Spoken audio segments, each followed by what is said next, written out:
Rock 102, Springfield's Classic Rock. It's 5:52 in Aerosmith with Bax and Nagle on Rock 102. Sunny today with a high of 58. Tomorrow, sunny with a high of 61. It is 30 right now in downtown Springfield. Hollywood Trash is brought to you by Western Mass Masons. Call them for all your foundation and chimney needs. Somehow you still care about what's happening in Hollywood. So from Tinseltown, 3,000 miles away, it's Steve Nagle's Hollywood Trash. Well, we finally know how Gene Hackman and his wife Betsy died, and it's pretty messed up. It's sadder than I thought it was going to be. Well, because all the evidence when it first came, when the story first came out, people just assumed, oh my God, somebody murdered them or something happened. But authorities say Betsy went first of hantavirus pulmonary syndrome. It's a severe respiratory illness you get from contact with infected rodents.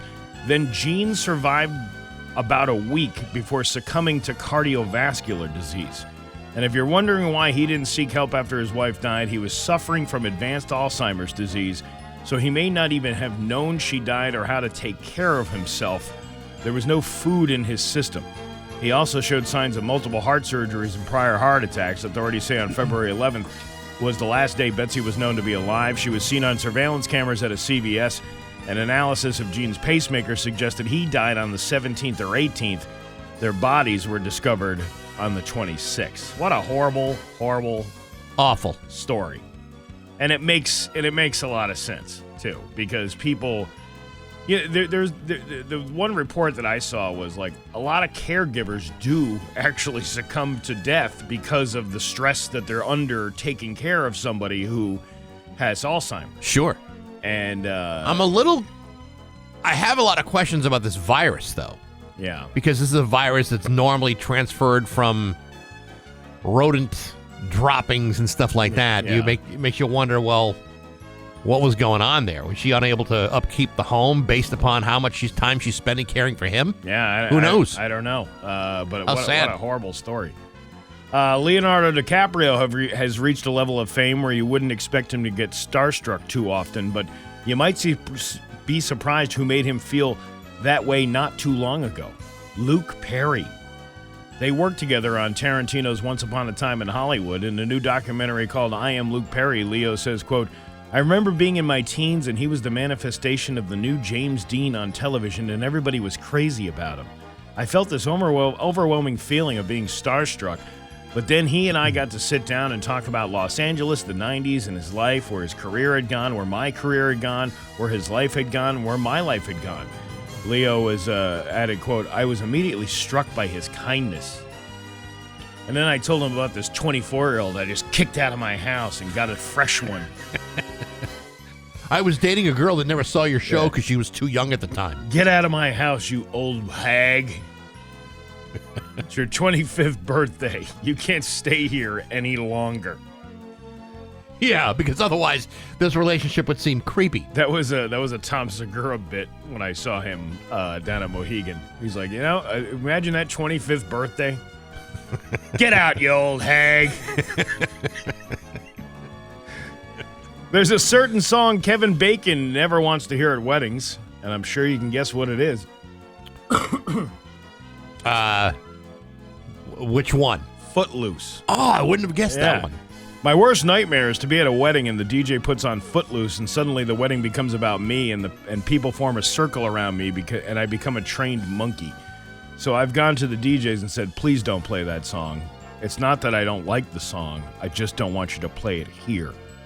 Well, it's a wedding. It should be about the bride and the groom, not about Kevin Bacon. I mean, that's actually a pretty decent thing to do. Because if you know that that's what happens when people start playing the song and you're just a guest at a wedding, he's doing the right thing by telling the DJ, don't play that song. Yeah, that's why I didn't, so we got married in Amherst. Yeah. That's why I didn't invite people like Harrison Ford to the wedding. I mean, though his kid was going to school there, just like, you know what? This should really be about us. Let's not make it about Han Solo this time. I don't think he would have come to your wedding anyway. Actually, I didn't even send an invitation. There was no chance of that happening. There was a local DJ that I know that did a wedding, and Susan Sarandon was at it. No kidding. And it was like instructions: do not, don't talk to her. Because again, somebody shows up to the wedding. She's obviously related to whoever the bride or groom is. Right, but if you saw Susan Sarandon in a wedding, yeah, wouldn't you stop doing what you're doing and talk to Susan Sarandon? I would. As soon as the groom starts walking down the aisle, I would have been like, "Dead man walking." See what I did there? Yeah. And you would hope that the nun would and Susan Sarandon would come out and try to save him from getting married. I'd start doing some Rocky Horror stuff, like throwing toasts into the air. That would be good. That'd be good.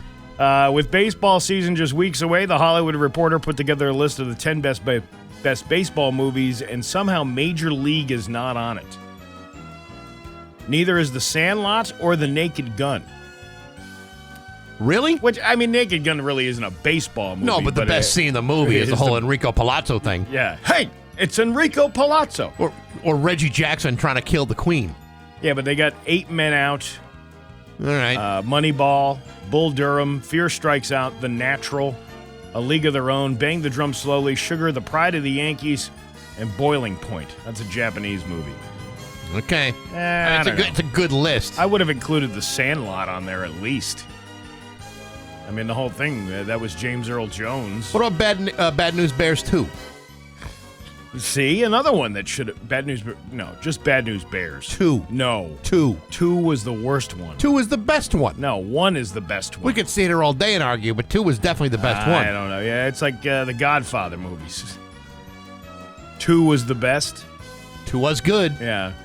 Now, if you sat here and said Godfather 3 was the best, then I'd have to throwing punches at you. Yeah. Let's not get to that point, okay? Lady Gaga hosted SNL over the weekend and made jokes about Joker 2 and the fact that the last time she performed on the show in 2013, she teamed up with R. Kelly. Man, what a horrible memories to have. That's like us talking about Jared Fogle coming in the studio and, hey, look at this guy. It's the footlong guy from Subway. Yeah, those are some regrettable times. Last week we talked about that Kim Kardashian Skims brand that had placed the 60-foot-long blow-up doll of Kim wearing nothing but a bikini not too far from food carts right in the middle of Times Square to promote her swimwear brand. Well, she must have had something to say. Oh, my God, the last time I had this many eyes on my body while someone was eating was when Ray J slurped the crema queso off my stenchilada and that sex tape you can purchase on YouPorn for $39.95. I never ordered the stenchilada. You should try it. It's a nice fold to it. Caitlin? I never got that done and dirty with him with a Chris Kim, but she once took a job at Brown's, Stankwell, and Ringworm. You ever have that law firm, Brown, Stankwell, and Ringworm? No, I did not. She had a hankering for a little taste of colon caviar. What are you trying to say? What I'm trying to say is she once played the whole intro to Patience on my grease whistle. Ah, your mother. Shed a tear because I'm missing you. I can't do it. And that is your Hollywood trash on Rock 102. Is that what? And now, Bax's View from the Couch, brought to you by Rocky's Ace Hardware, Winter Storm Headquarters, before and after the storm. Hey, good morning, sports fans. How the heck are you? Folks, as many of you know, the Boston Bruins are being run into the ground by a pack of idiots. Idiots who have put together the team at 1, sucks, 2, just traded away one of the most iconic and beloved players in Brad Marchand, and 3, traded him to, of all teams, the Florida Panthers, a team which every Bruins fan cannot stand. Why would they do this? Because General Manager Don Sweeney and, dare I say it, Vice President Cam Neely are idiots. Now, on Friday, it was announced that Sweeney had traded team captain Brad Marchand to the Panthers in exchange for a 2027 second-round draft pick. That draft pick could turn into a first-round draft pick provided that certain conditions are met. But frankly, that sort of vague promise is based entirely upon how much Marchand participates in the postseason, meaning that the Panthers could hold back on Marchand and not have to give up a first-round draft pick since he's currently sidelined with an upper body injury. In other words, we gave up Brad Marchand in exchange for an undetermined amount of total horse crap. To make matters worse, he's going to the Florida Panthers. The very team has bounced the Bruins out of the playoffs for the last 2 years. Folks, this would be like if the Red Sox were to do something stupid, like sell off their best player to the Yankees to help their owner finance a musical production on Broadway. Of course, that sort of thing would never happen in a million years, but I think you get my drift. Now, you might say, but Baxi, the Bruins did wind up shutting out Tampa Bay on Saturday, so things can't be that bad, can they? To which I would say, gee, I don't know. I guess we'll have to wait and see until tomorrow night when the Bruins host the Florida Panthers at the Garden for us to see what a stupid thing this was to do. Either way, the Bruins' next move should be to trade Don Sweeney for his own steaming pile of horse crap, because to me, that would be an even trade. But hey, enough of my yapping. Sports brought to you by Rocky's Ace Hardware. You know, preventing a house fire is not that hard. All you gotta do is shell out $10. Who wouldn't want to do that? Go to Rocky's for first alert smoke alarms and carbon monoxide alarms. They're on sale, $10 with your Ace Rewards card. Just $10, and you get the 10-year battery included at your neighborhood Rocky's Ace Hardware. I'm Bax. That's my view from the couch. Rock 102, Springfield's classic rock. Rock 102, Springfield's classic rock at 6:13, and Def Leppard with Bax and Nagle on Rock 102. It's going to be mostly sunny today with a high of 58. Tomorrow is sunny with a high of 61. It is 30 right now in downtown Springfield. We got Scott Cohen coming up after 7 o'clock this morning. We'll talk about that Marchand trade and some of the other things that are going on in sports. And after 8 o'clock, Glenn Stewart, who has written a brand new book called Columbo Explains the 70s, a TV cop's pop culture journey. Glenn is someone we've known for years, and actually he's a former employee here of Rock 102. He's written his very first book, so we'll get to talk to him just after 8 o'clock today. So I got a chance on Friday night to go to Will Reichelt's Mayor's Ball, freshly shaven. Yeah. I saw you rubbing elbows at the ball. Well, I was a plus one. It was a last minute thing for my mandate. Not a mandate, but a mandate. Who'd you go with? Mike Ostrowski from our credit union. He invited me as his plus one, and we went over to the Mayor's Ball over at Storyton Village. Is that a fact? That is a fact. Yeah. He didn't make a play at you, did he? No. Believe me, I have an account open there. There's some screwing going on. But, I mean, Mike's a handsome fella. Yeah. I'm just saying. I know we said it was going to be 6% interest rate, but we can only afford 3%. Anyway. What are you interested in? Yeah, what are you interested in? But no, it was nice to see Will, 10 years now, the mayor of West Springfield. Is that a fact? He's 10 years? 10 years. It was 2015, I guess, he became the mayor of that fine city over there in West Springfield. And, man, it was like Mucky Muck Central. Has he hit his 35th birthday yet? I don't think so. I think that's another 5 years away. Jesus. Yeah. Wow, Yeah. man, they grow up so fast, these mayors. But yeah, they had a band, they had hors d'oeuvres, and I got to hang out with Mean Gene Cassidy for a little Really? while. Yeah. How fun was that? Yeah, I was waiting for him to charge me $20 to get into the the gate at the front. He's never charged me whenever I spent some alone time with Gene. Yeah. He'll talk to you for free. Hey, he bought me a ginger ale, which was worth all the price of admission that I had ever spent at the Big E. Wow. I was like, wow, at least someone's giving back to the community. Did it include ice? No, I had to pay extra that's for extra. that. Yeah, of course. The thing. But no, it was a good time, and all the other mayors from the other cities were there, except John View. John View wasn't there for some reason. No. Mayor Sarno? No, Mayor Sarno wasn't there. Mayor LaChapelle? Nope, she wasn't there either. Mayor Garcia? Yes, he was there. He was there? Yeah. Okay. I think he was giving me the stink eye for all that pothole talk last Well, you're week. an agitator, Yeah, Steve. You know that one call was up to here with you complaining about the damn pothole. Well, and which, by the way, Homestead Avenue has been somewhat patched. Oh, good. So even though, I mean, you still can't go the speed limit on the road, it still has some patch in there. Well, that's good to know. So at least they're working hard. So this is a fundraiser for Will Reichelt? I guess it must be. I don't know. I didn't pay for the tickets. Are his parents no longer paying his allowance? Yeah, well, it's like it's time to let the bird fly out of the nest. I see. Yeah. So you're 10 years in. It's time to move out. God, I hate to say that. Yeah. It makes me feel old, know that he's been in there for 10 years. Yeah. I mean, I remember him when he graduated high school and then became the mayor the following day after graduation. I mean, so it's amazing. It's an amazing run. Well, and Ed Sullivan was there, too. No kidding. Yeah. I believe he was there. He was talking, I don't know, he was talking something about the William Henry Harrison administration. I don't know. Was he here? Was he there for that one? Well, he was there. He was telling us about how he voted for him. Shortest presidency he's ever experienced. I was such in his a big life. fan of Tippy Canoe. Yeah, and Tyler. And Tyler. Tyler, too. Yeah, Tyler, too. But no, it was a pretty decent night, and there you go. Wow. Yeah. So this is this your first ball of the year?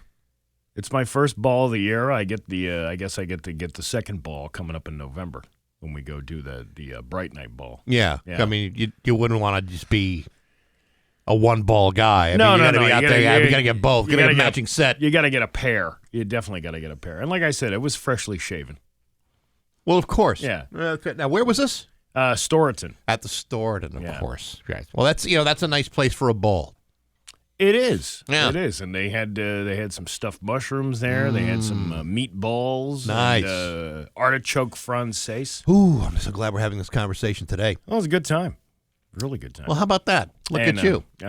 What else did I do over the weekend? I had a show on Saturday over at the Polish American Club over in Agawam. That was a great time. Very nice. There was a good crowd too. It was a fundraiser for St. Bernard School in I guess it's Enfield. Okay. Catholic school down there. That's 2 Catholic school fundraisers I did 2 weeks in a row. Now, were you able to do your blue material in front of the Catholics? Yeah, I don't think they really cared.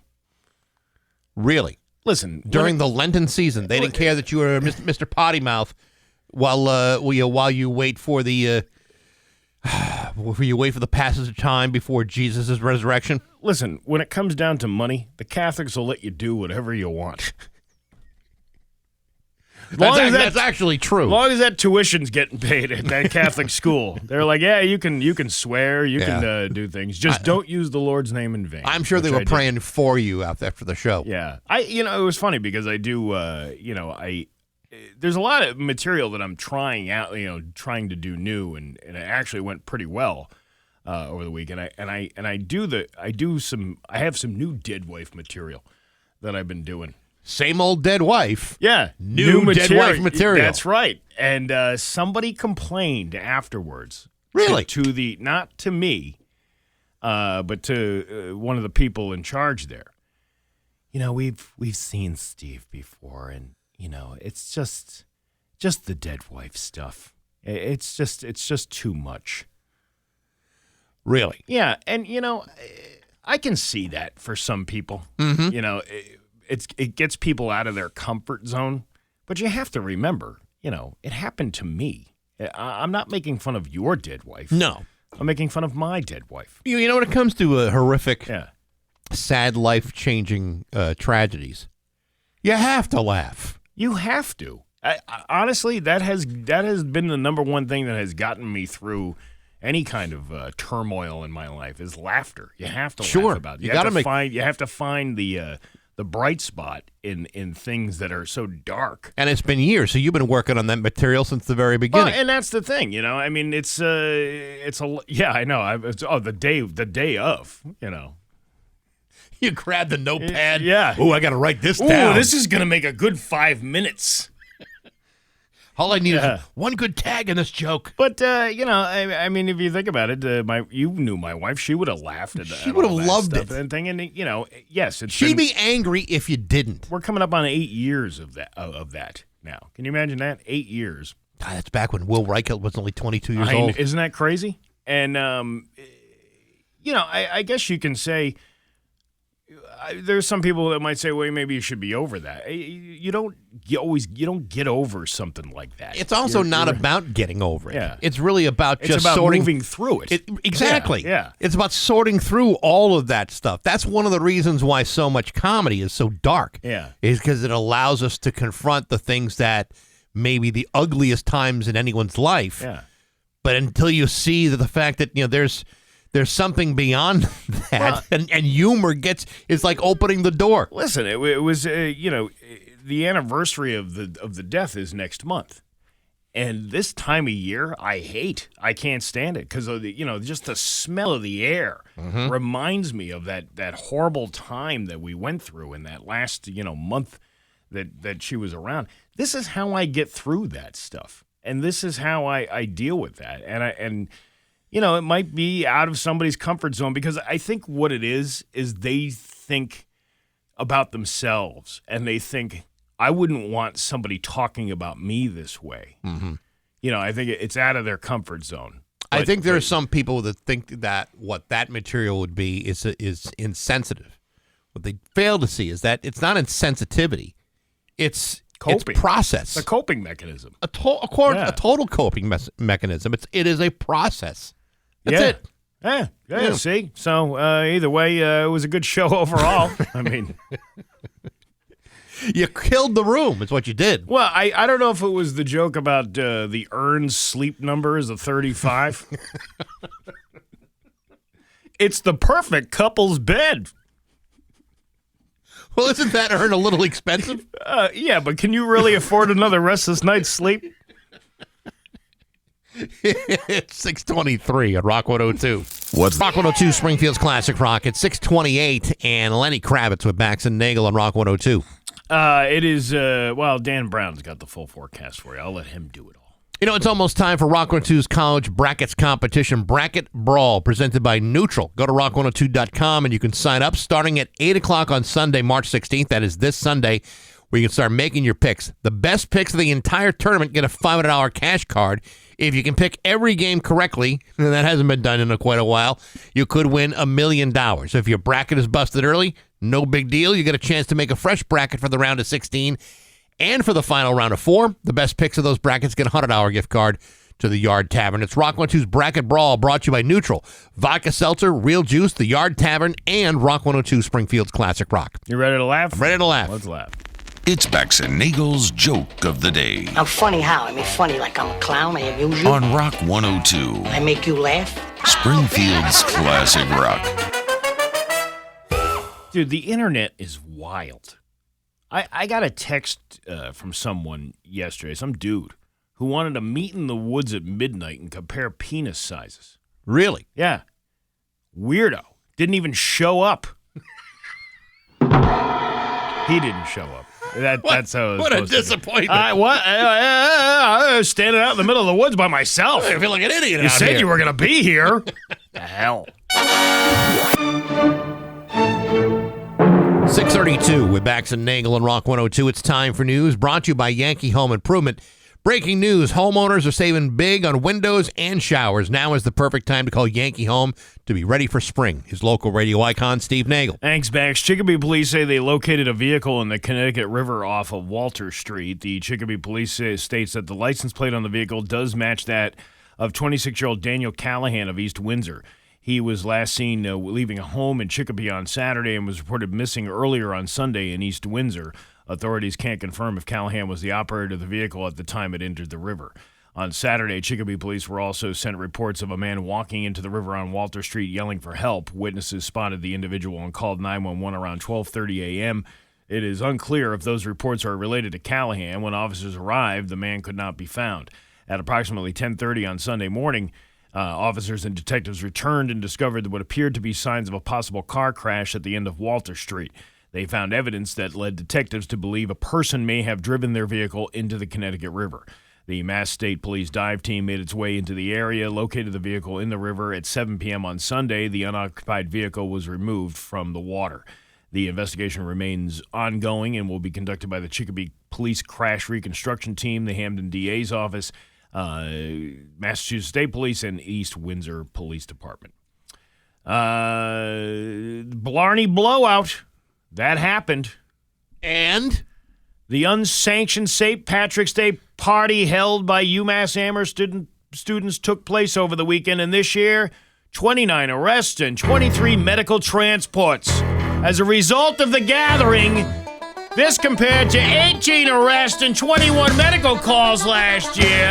The bloody bash is back! That's it! I puked my liver out! Oh my God, let's go get some natty daddies and hit the cumbies for some spuckies. We're going to UMass, bitches! Hey, listen, I'm not here to waste my mom and dad's good hard-earned money for an education. I'm here to puke on Goldschlager. It wrapped up at 1 p.m. Saturday afternoon, you freaking amateurs. Back in my day, we would have kept it going. What time is it now? Monday at 6:35? Yeah, we would still be drinking now. In addition to all the arrests, only 8 summonses were issued. The majority of those calls were related to alcohol consumption and disorderly conduct. Frickin' lightweights. Disorderly conduct is only staying till 1 o'clock in the afternoon. Did they Losers. Did they turn over any vehicles, light stuff on fire? Nothing. Take down some street signs? Nah, this campus ain't what it used to be back in its heyday. Cut the pizza with a chainsaw? I love chainsaw cut pizza. That's delicious. The Papa John's guy could just easily drive up to the crowd. We need to go back to the days where we flipped the car over, stole the pizza out, slammed a couple of natties right in front of him, and urinated all over the street. None of that happened. And then these 2 broads were dressed like Bonnie because they're dyslexic.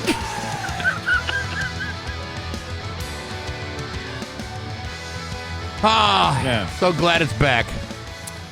Well, I mean, it's one of those events that has lost its luster over the last 10 years or so because of, Didn't the school, I read this last week, that the school had put together a alternative event for kids that did not want to be involved in binge drinking and problematic behavior. And so, the school put together a pretty fancy event so that they wouldn't want to have a big kegger, a big ripper. We have a hypnosis comedian. He's hilarious. And we've also provided some healthy snacks. He'll make your friends run around like a chicken in the cafeteria. Yeah, it wasn't as bad as it could have been. At 1 o'clock in the afternoon, that's when you give up. Usually you party until 10 o'clock at night. All right, at least. you give up at 1:30 in the afternoon on a Saturday, but you're out at the bars by 7 o'clock later that night. You got to keep going. It's a perpetual motion. But they stopped. Maybe that gallon of, what is it, Borg? It's redundant to say Borg gallon because gallon is in the name. Yeah. But it's Borg. It's a Borg jug. Blackout rage gallon. That's I didn't see any of that going on. Man, these kids don't know how to party anymore. You college students today, your disappointments, every single one of you. Imagine the puke you got to clean up afterwards, after all that drinking going on. Dude, I went to college. Yeah. In the 80s, at a time when the drinking age in that town, in that state, had just turned from 18 to 19. Ooh. As you can imagine. Really laying the law down. They really did. Yeah. They really, truly did. As you can imagine, it was crazy town. Were For the 5.5 years I went there. So when did it? Is that a national thing? That's a national thing now, right? The drinking age. They made it a national thing at one point where nationally it had to be 21. But certain states that were 18 could grandfather certain age groups. So like in Wisconsin, they didn't jump from 18 to 21. They went from 18 to 19 to 21. So it was a slow process because otherwise you're talking about a total collapse of the entire city's economy. Because where we lived in New Jersey, it was 21. But then my sister, who was the same age as you, went to school in Washington, D.C. Mm-hmm. And I remember her saying that the drinking age was 19. It was the same exact thing that happened. Exactly. So when did they decide? What year did they decide that 21 would be the national law? This would have been probably 86, 87, probably. I think by 86 it was all 21. But when I got there in the fall of 1984, everything was making that big transition. So 18, 19-year-old kids all of a sudden had to modify their fake IDs. It was so hard. So much work. It's like your own personal Vietnam that you have to go through to fake an ID. You have no idea what we had to go through. Yeah. I remember there was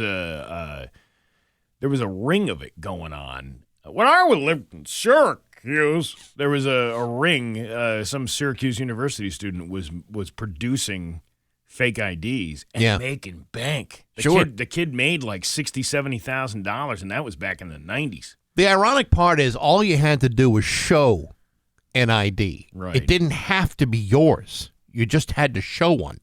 So I had an ID. It was a state ID from a kid. His name was Joe. Mm-hmm. I've sold this before. So here I am. I'm like, 5'9", brown hair, green eyes, little portly, but smart as a whip. Joe was 6'2", blonde hair, blue eyes, and weighed 175 pounds, if that. And nobody was checking the picture? No one checked the picture. If they just I just needed to hand in an ID. No one ever confiscated it. Yeah. No one ever questioned it. It wasn't a fake ID. It was the wrong ID, and that was good enough for them. When I was 16 or 17, a New York State license had, they had the whole under 21 until thing. They started putting those on the license. Right. But the material on the light, whatever the thing was made of, everything was supposed to be, nobody's going to hack these. But again, nothing is foolproof. There's always somebody who figures it out. And somebody figured out that if you just take a colored pencil, and it worked a lot easier if you had like a 1978 or or 79. Sure. You could easily make that a 70, or you could make it a 73. With the colored pencil, and sure. It worked like a charm. I mean, we used to buy beer at the gas station all the time. The guy would just look at the ID and go, "Here you go. Here's your beer." Yeah. Can't do that anymore. Gone are the days of binge drinking and the dawn of alcoholism in your life. Gone are the days of buying stacks of booze underage. Man, I wish we could go back to an America like that again, huh? That's what America is. Yeah, that's great. right. That's making America great again. Yeah. You want to make America great again? Let's go back to the time where we could all drink at the age of 19. The golden era. I never had a chance to puke Fireball. Let's go. Like my children will someday. Let's go back to the day where the head of Mothers Against Drunk Driving was an alcoholic herself. It was just a chance for ladies to get together to drink wine. That's right. It's the Which, wine by the social. way, that is not the reason why they got together. No. By the way, I had no idea that daylight saving time was over the weekend until like Saturday night, And I was like, oh man, the clock goes ahead to tonight. I woke up early on the other day. And I'm looking at the clock on my stove and my microwave. Yeah. And I literally had just woken up, so it took me like 5 minutes to decide, wait a minute, am I falling back or am I springing forward? Well, am I springing back and falling forward? And there was always an argument, and the government was supposed to take action on it, but they didn't do it, and whatever. You have to get everybody involved, and that's the problem. You're not going to get everybody to agree on one thing. It's a much more complicated issue than just saying, this is what we're going to do. And I appreciate, though, the more daylight. It was nice that it didn't get dark until almost 7 o'clock last night. And now that's going to get later and later as we get towards summer. What would it be like if we stayed? See, I can't think into the fall era. What would it be like in like November, December, if we just stayed where we are right now ahead? See, I don't really know. I don't know because I've never experienced it, so I can't picture it. I mean, we might wind up really hating it. That's what I'm getting. Yeah. I don't know if it's a good solution. I don't know science well. I mean, admittedly, I don't know science well enough or enough about like the rotation of the earth or any of that. I don't know enough. I would need a degree.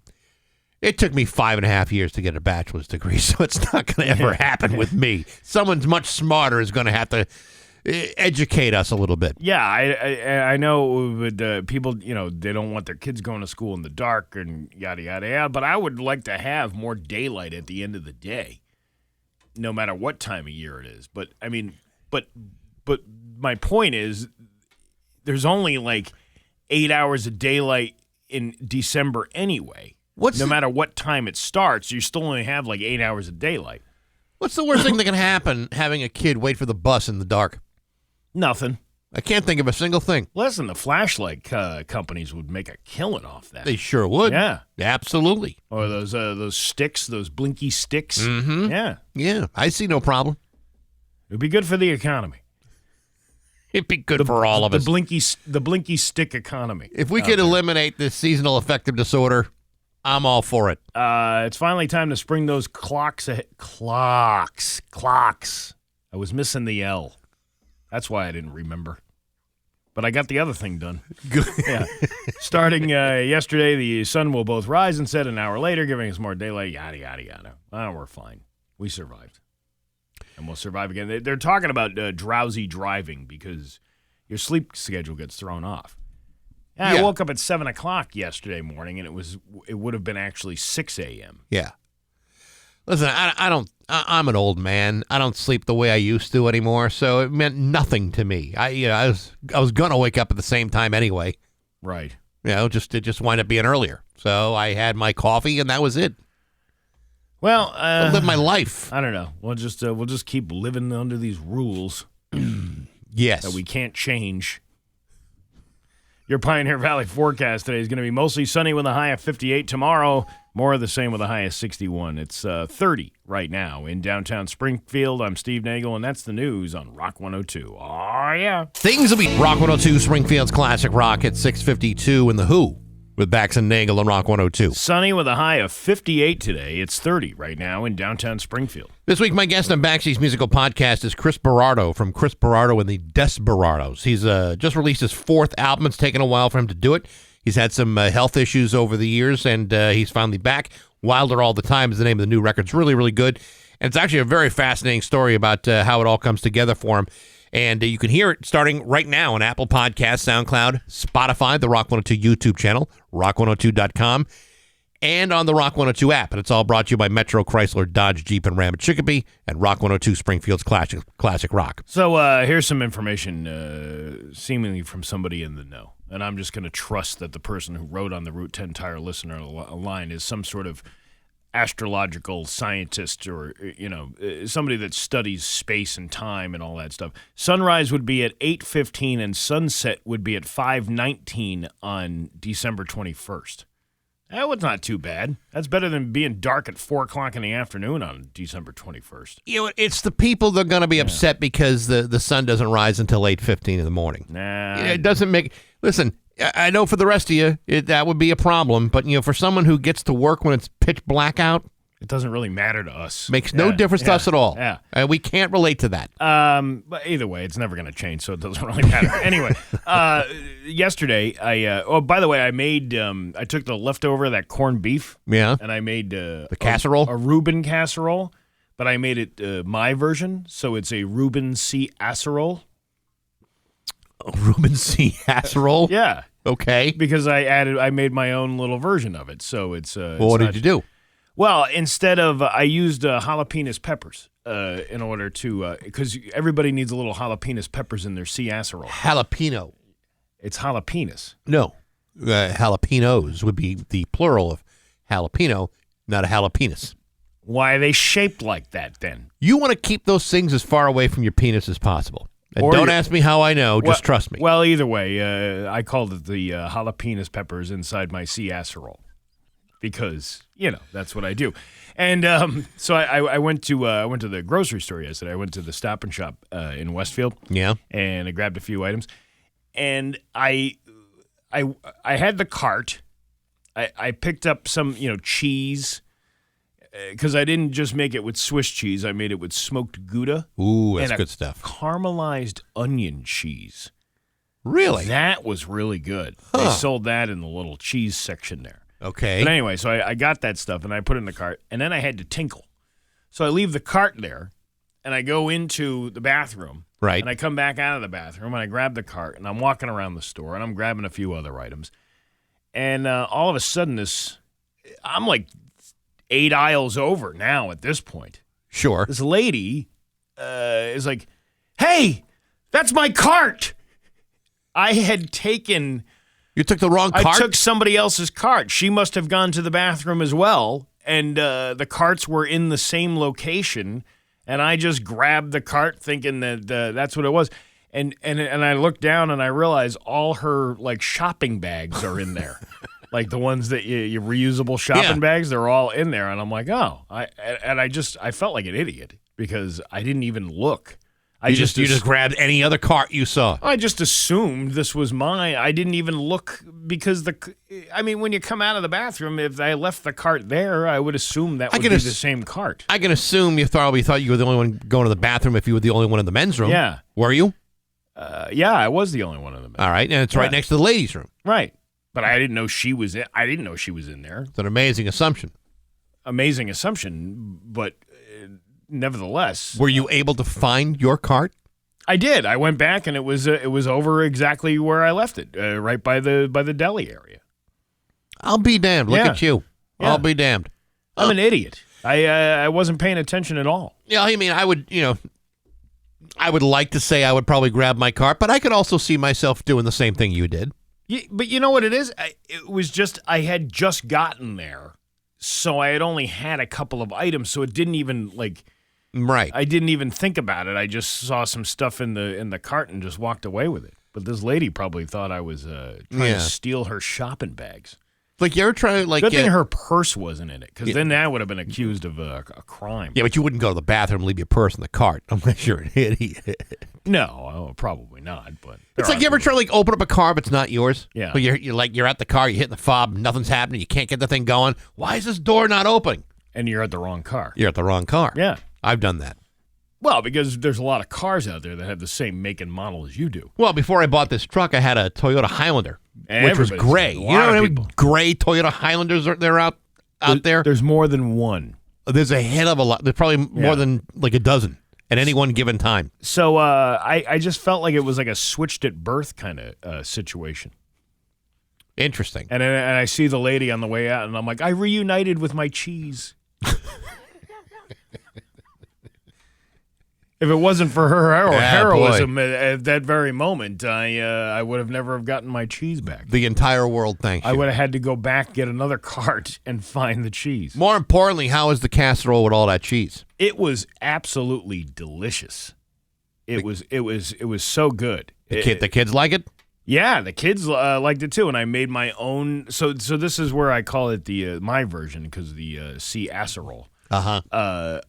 In the Thousand Island dressing I made with mayonnaise and ketchup. Mm-hmm. I used a little bit of sweet relish, but I also put in like a quarter cup of the jalapenos peppers. Right. So that kind of gave it a little kick. Give it a little boost. A little giddy up. Yeah, right. And, man, it came out super good.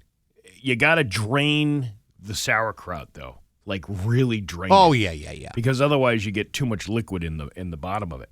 And I also topped it with, I stopped on Friday over at Chimuro's Bakery in Indian Orchard there. Yep. And I got that rye bread. Right? Am I right? That's like the best rye bread I've had in a long time. I'm telling you, man, that's high quality rye. I've been looking for something like that, and I couldn't believe that it's always been there, and I just never took the time to stop in there because it's one of those things you forget about. I wasn't going to steer you wrong on that. No, that's good bread. And you know what? We might have to try a birthday cake from Chimuro's. Because they had some good-looking pastry over there as well. And they had cakes. And as a cake czar, I think, maybe there's other places. There are a lot of very good bakers in the area. La Fiorentina, fantastic. Chimuro's, tremendous. Yeah. But they're all good. But they're all good. That rye bread, when I got in the car, I was eating that. I was like taking because it must have been like almost fresh out of the oven.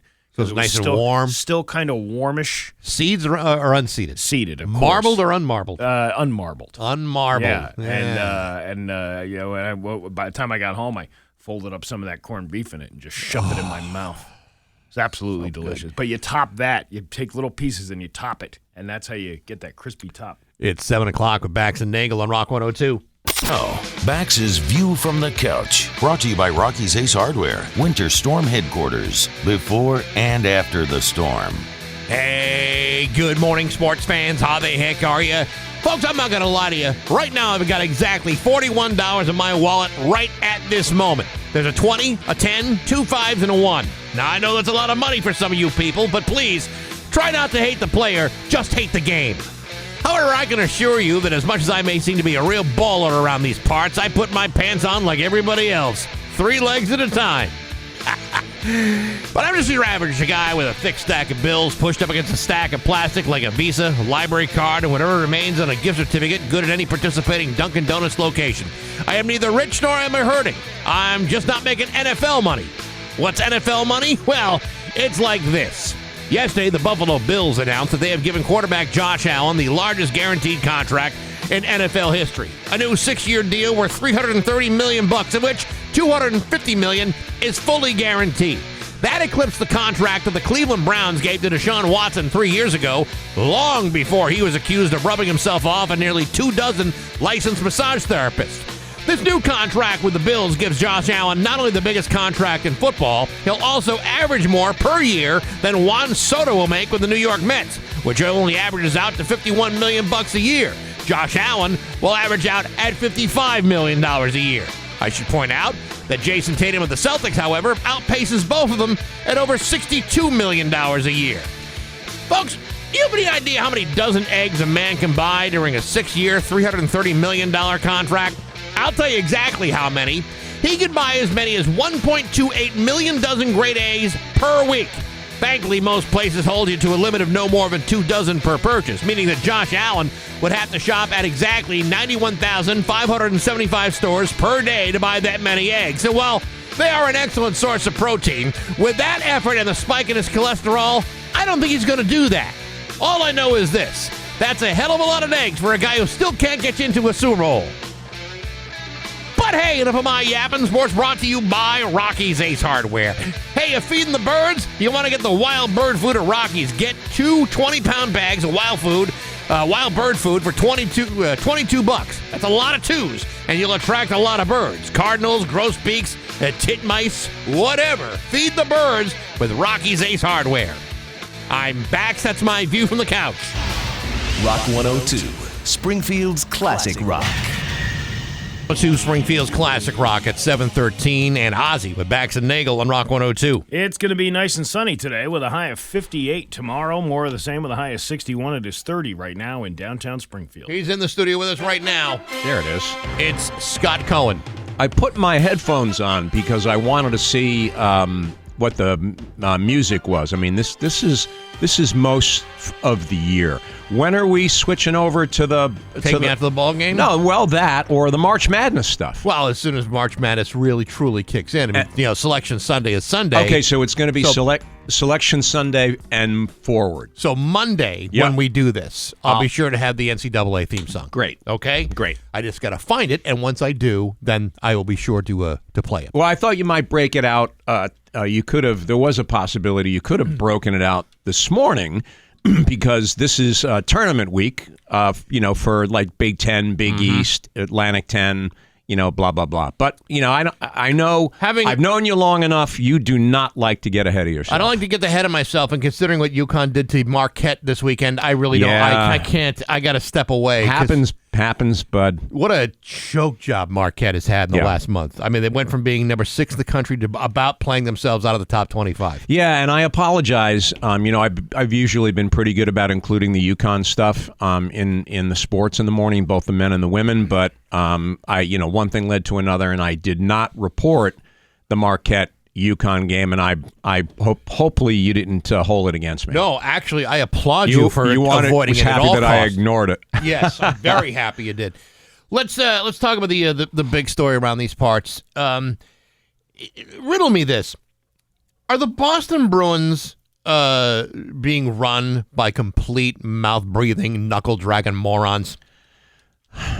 Much to my chagrin, I will tell you no. No? They're not.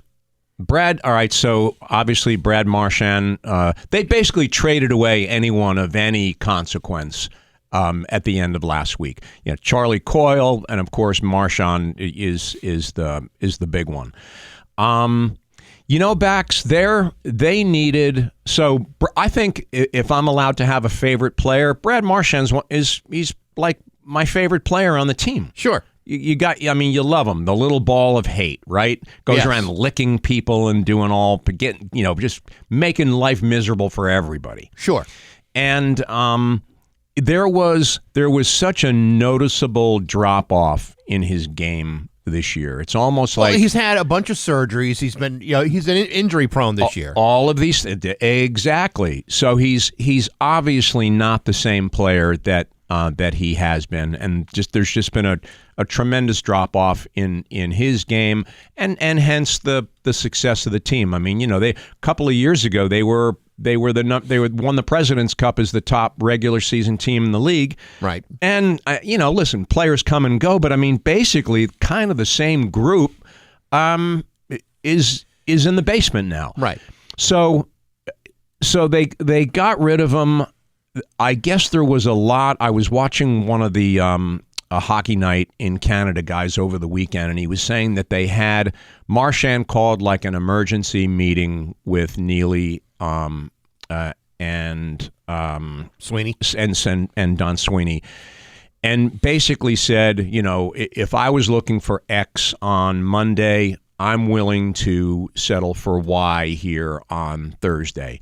And they, he tried to meet them in the middle, and at the end of the day, the gulf in the money that the two sides were looking at, even when they got down to really try and compromise with each other, was too much. I think the injury that he currently has is probably a lot worse than people think. Florida and Boston are playing tomorrow night, and he's still weeks away from coming back. So I think they just wanted to blow the whole thing up. That's what they've done, and now they're starting from scratch. All right, here's where I'm going to argue with you, okay? I can't say that any of that is wrong. Sure. But there are 31 other teams you could have sent him to.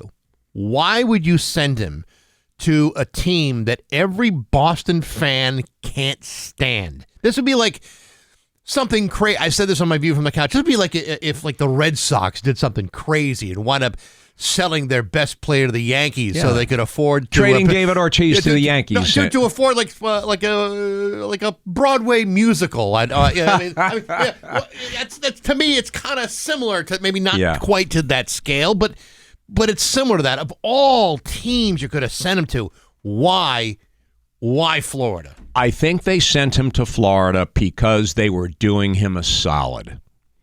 I think Sweeney and Neely feel terrible about the fact that they couldn't get this done, that it just didn't make hockey sense to them. And right now they're in charge, and they're giving him an opportunity to go and win a Stanley Cup. I guess some of the stuff I read, he had his list of teams that he wanted to go to, and Florida was at the top of the list. I think they did it to him as a consolation favor. There's the Capitals, there's Winnipeg, there's Vegas. Yep. Any of those teams, I think most Bruins fans could have stomached. Yeah. It's not the same when you're talking about Florida. It's not. It's a team that has bounced you out of the playoffs 2 years in a row. Right. But look at it this way, man. If, once he does get healthy, and if the Bruins can somehow manage to, they're 3 points out of a playoff spot right now. If they can manage to, put a couple of wins together, tomorrow would be a really good opportunity playing the aforementioned Panthers. If they can get in there and maybe meet in the early round of the tournament or the second round, but that'll be must-see TV. But that's why they did it. They did it because they were doing him a solid. I get it, but I hate it. I know. I hate it. And there's no reason why you should not hate it. The Buffalo Bills yesterday dropped a motherload on Josh Allen yesterday. It's like the biggest guaranteed contract in sports, and it's the biggest contract in NFL history. 6 years, $330 million. $250 million guaranteed. Now, he is undoubtedly one of the best quarterbacks playing in football. Arguably the best quarterback in the league. But that's a lot of money to spend on a guy that can't beat Patrick Mahomes. I know. But how do you take those steps to beat Patrick Mahomes? By maybe giving him a 3-year, $300 million contract. Well, it's like, hey, we were talking before we went on the air about the price of beer list that we were talking about. The reason why fans in Washington pay the highest priced beer in Major League Baseball, the Washington Nationals, $14.99 for however big the beer is, maybe the 24-ounce beer. The reason why they can charge that is because people will pay it, and the reason why they can sign Josh Allen to a contract like that is because they have the money to do it. The reason why they charge people $14 a beer at is national so they parks can pay those guys. It's because they would rather have people complain about the price of beer than the lousy team that's playing baseball at national park. Yeah, but listen, I think the bigger picture with the Josh Allen thing was, and I mentioned it in sports this morning, there was the Allen thing, the DK Metcalf thing, one after the other. And the one team that's out there that's not really making any headlines, signing anybody, is our New England Patriots. But conversely, think about, DK Metcalf does not do the Patriots need guys who can catch the football? Drake may need somebody who he can throw to. It's like, was it just all about New England not willing to spend the money, or is it that a lot of these free agents just don't want to come here? See, that's always been the problem with struggling teams in free agency, even if they have the money. It takes only one free agent to kind of get other free agents to be interested in New England. Right. These guys aren't stupid. They see that Robert Kraft hasn't spent the money. He didn't spend a lot of money on Tom Brady when he had the opportunity to. Part of that is Brady's decision, but a lot of it is he wasn't going to overspend on the greatest quarterback of all time. Even Tom Brady, they weren't willing to overspend on. Exactly what I'm saying. So there are plenty of agents out there who will say, "Listen, the Steelers are willing to pay for a DK Metcalf. He'll get his money after the trade. He'll get a big fat contract at some point." Even with $150 million under cap space, I think a lot of players are saying this is a rebuilding team. Mm-hmm. Is this worth committing to? That's going to be a real hard challenge for the Patriots because, you're absolutely right. Who wants to come here? And when you're winning Super Bowl after Super Bowl like they were, that's one thing. But think about it.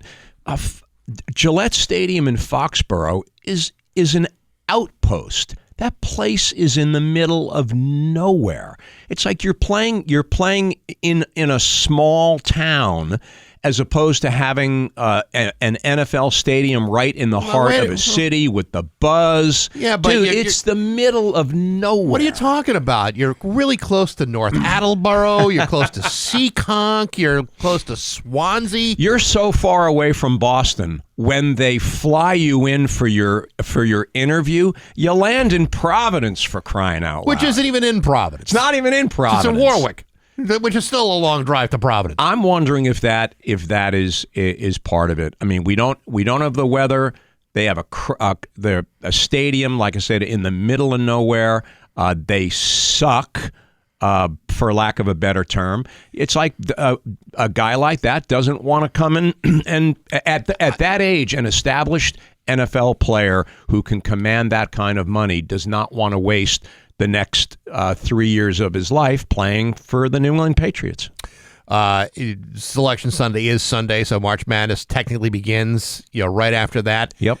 March Madness, I think, for me, March Madness, I think, starts this week. The Big East tournament's right down the road. It's upon us, bud. It's upon us. But once the brackets are put together, that's when people really start to go crazy. And you know what? It's still my favorite. in spite of all the changes that college basketball, college football are going through, to me, it is still the most exciting sporting event there is. I wish I would have. I wish I would have made notes last night. I was, watching one of the during 60 Minutes. And speaking of that, Bobby Hurley was on 60 Minutes last night. They had the sports update, and I think they had like the first 4 in, and then the last 4 out. Yep. And they mentioned the Big South Conference and things like that. There were 4 teams that you've got to figure out which one of these 4 teams is going to be the one that's going to make all the headlines. So I can't wait to see who the St. Peter's is going to be this year. All right. We'll talk to you next Monday. Next Monday we'll have a lot to talk about. Go through the brackets. During that conversation, I hit the high score on Angry Birds. Hey, all right. Boy, there you go. So making us proud out there. It's 7:26 on Rock 102. Hi. It's 7:28 with Bax and Nagle on Rock 102. Dan Brown has the full forecast for you. Next hour, Glenn Stewart. He's a local author, just published a book called Columbo Explains the 70s, a TV cop's pop culture journey. Glenn used to work here many years ago, and he had that hit, Forever Young, back in the 80s. No, Steve. That's Rod Stewart. This is the guy that had released A Year of the Cat. The year? No. Well, Al Stewart. That was Al Stewart. Yes. Yeah, okay. You're the Cat and Time Passages. I got you. Same thing. Anyway, he'll be joining us after 8 o'clock. So we might want to make a pot of coffee before he gets here. Well, you know what? If I make it now, well, I'll have to make it. I'll have to make it after the next break. Okay. Because I have to go upstairs and get water. I still haven't gotten the jug of water to bring down here, so I got to go up to the Route 10 Tire water cooler upstairs and fill that bad boy. But this thing sounds like like one of those old clunky. What was it? The Wonka wash in the Willy Wonka, where the car's going through the Yes. Wonka wash, and they're all covered with soap, and it's making all these weird Beeps. noises. Yeah, right. That's exactly what that coffee pot sounds like when it's firing up. All right. Listen, I don't think anyone who's listening to this show is listening all that hard. Well, and I think anyone who's listening to the show is thinking, boy, I sure could use some coffee. Somebody noticed it on the Route 10 Tire listener line last week. You could hear it during open lines when we were making that pot. Somebody texted me and said, hey, how's the coffee this morning? I said, well, we haven't fired it up yet. Yeah. So, what are you waiting for? And my answer was, we're doing a radio show. Yeah.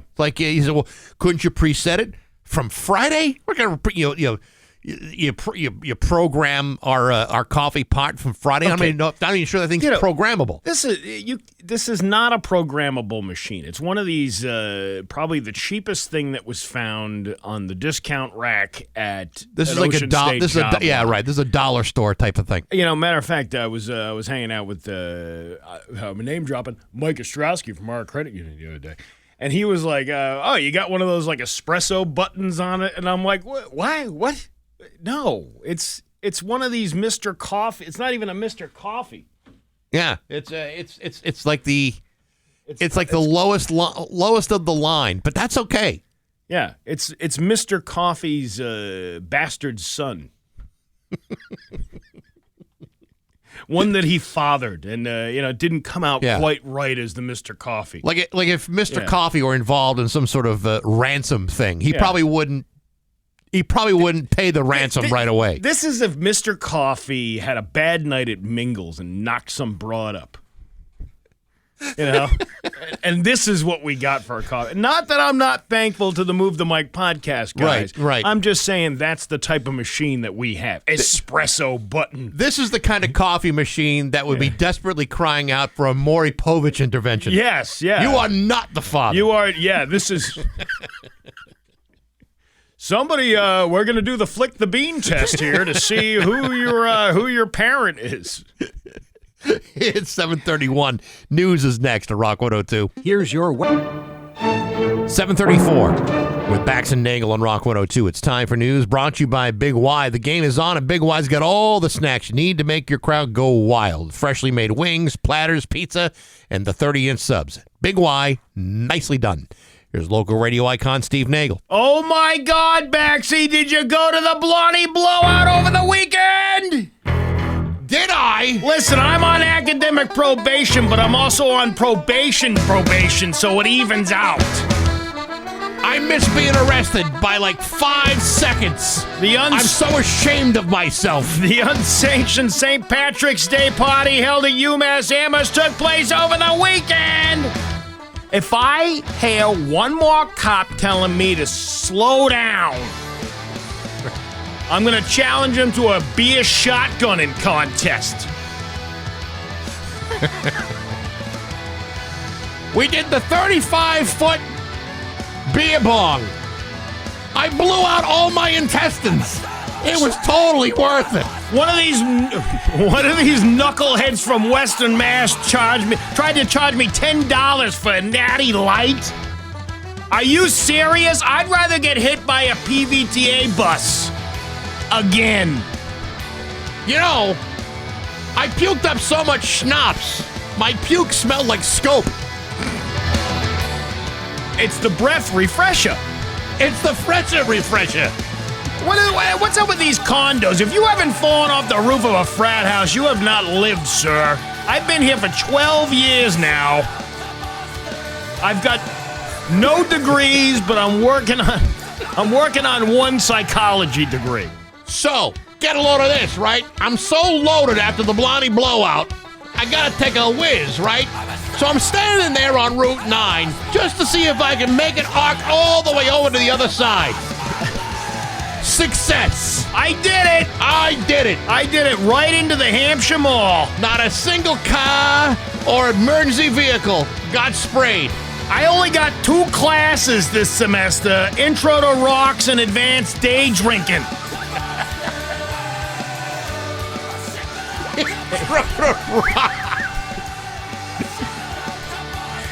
You never took Intro to Rocks before? I audited that class. Who's got the car bomb ingredients? I already drank all the Jameson. We just need the Guinness. Good times. I just got a Jägermaster's degree.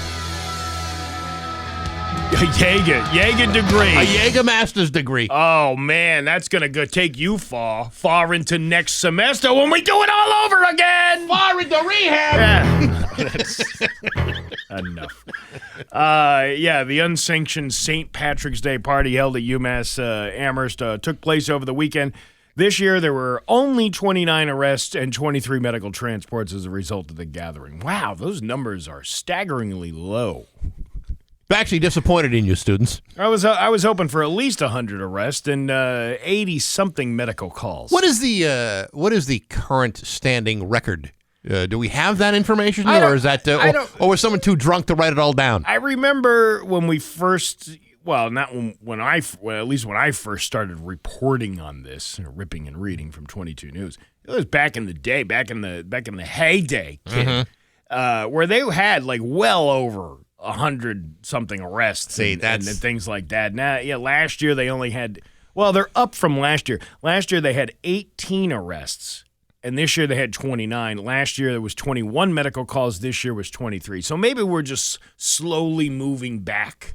At least kids understand that their parents would get drunk in much larger numbers. Are these kids today even aware of that kind of thing? I don't know if they are or not. They really should. Police say the event, which took place largely at the townhouse condominiums on Meadow Street, wrapped up around 1 p.m. on Saturday afternoon. That's ridiculous. I did see a video with these 2 girls dressed as Barney, the dinosaur, because they felt they were dyslexic and that would be funny to do that. It is comical. In addition to the arrest, only 8 summonses were issued. Man, what a lackluster performance. Awful. Get those livers working. You know, when I was in college, we had what was called the block party. It's an urban campus, but there's like a central park in the middle of it, right? And that's where they would have it, and it was school sanctioned. Like the school ran it, so there was like beer tents and bands, and I mean it was. You want to talk about crazy time? This was crazy time. Was that supposed to be so they could control it better? Yeah. Run by the school? So they canceled it after my sophomore year, right? Because of some phony little sham called insurance liability, which I thought was like the Insurance stupidest liability. thing. I know. What are you? Stupidest thing I ever heard. I passed out just outside the foreign language building. Yeah. Didn't wake up until late at night. Great times. That does sound like a good time. Yeah, oh man, dude, I'm telling you, it was a ripper. But yeah, insurance liability. So then we had to throw our own parties, which were more fun, frankly, but still not sanctioned. Well, either way, maybe these kids can do a little bit better next year. I hope so, because right now I'm very disappointed in you.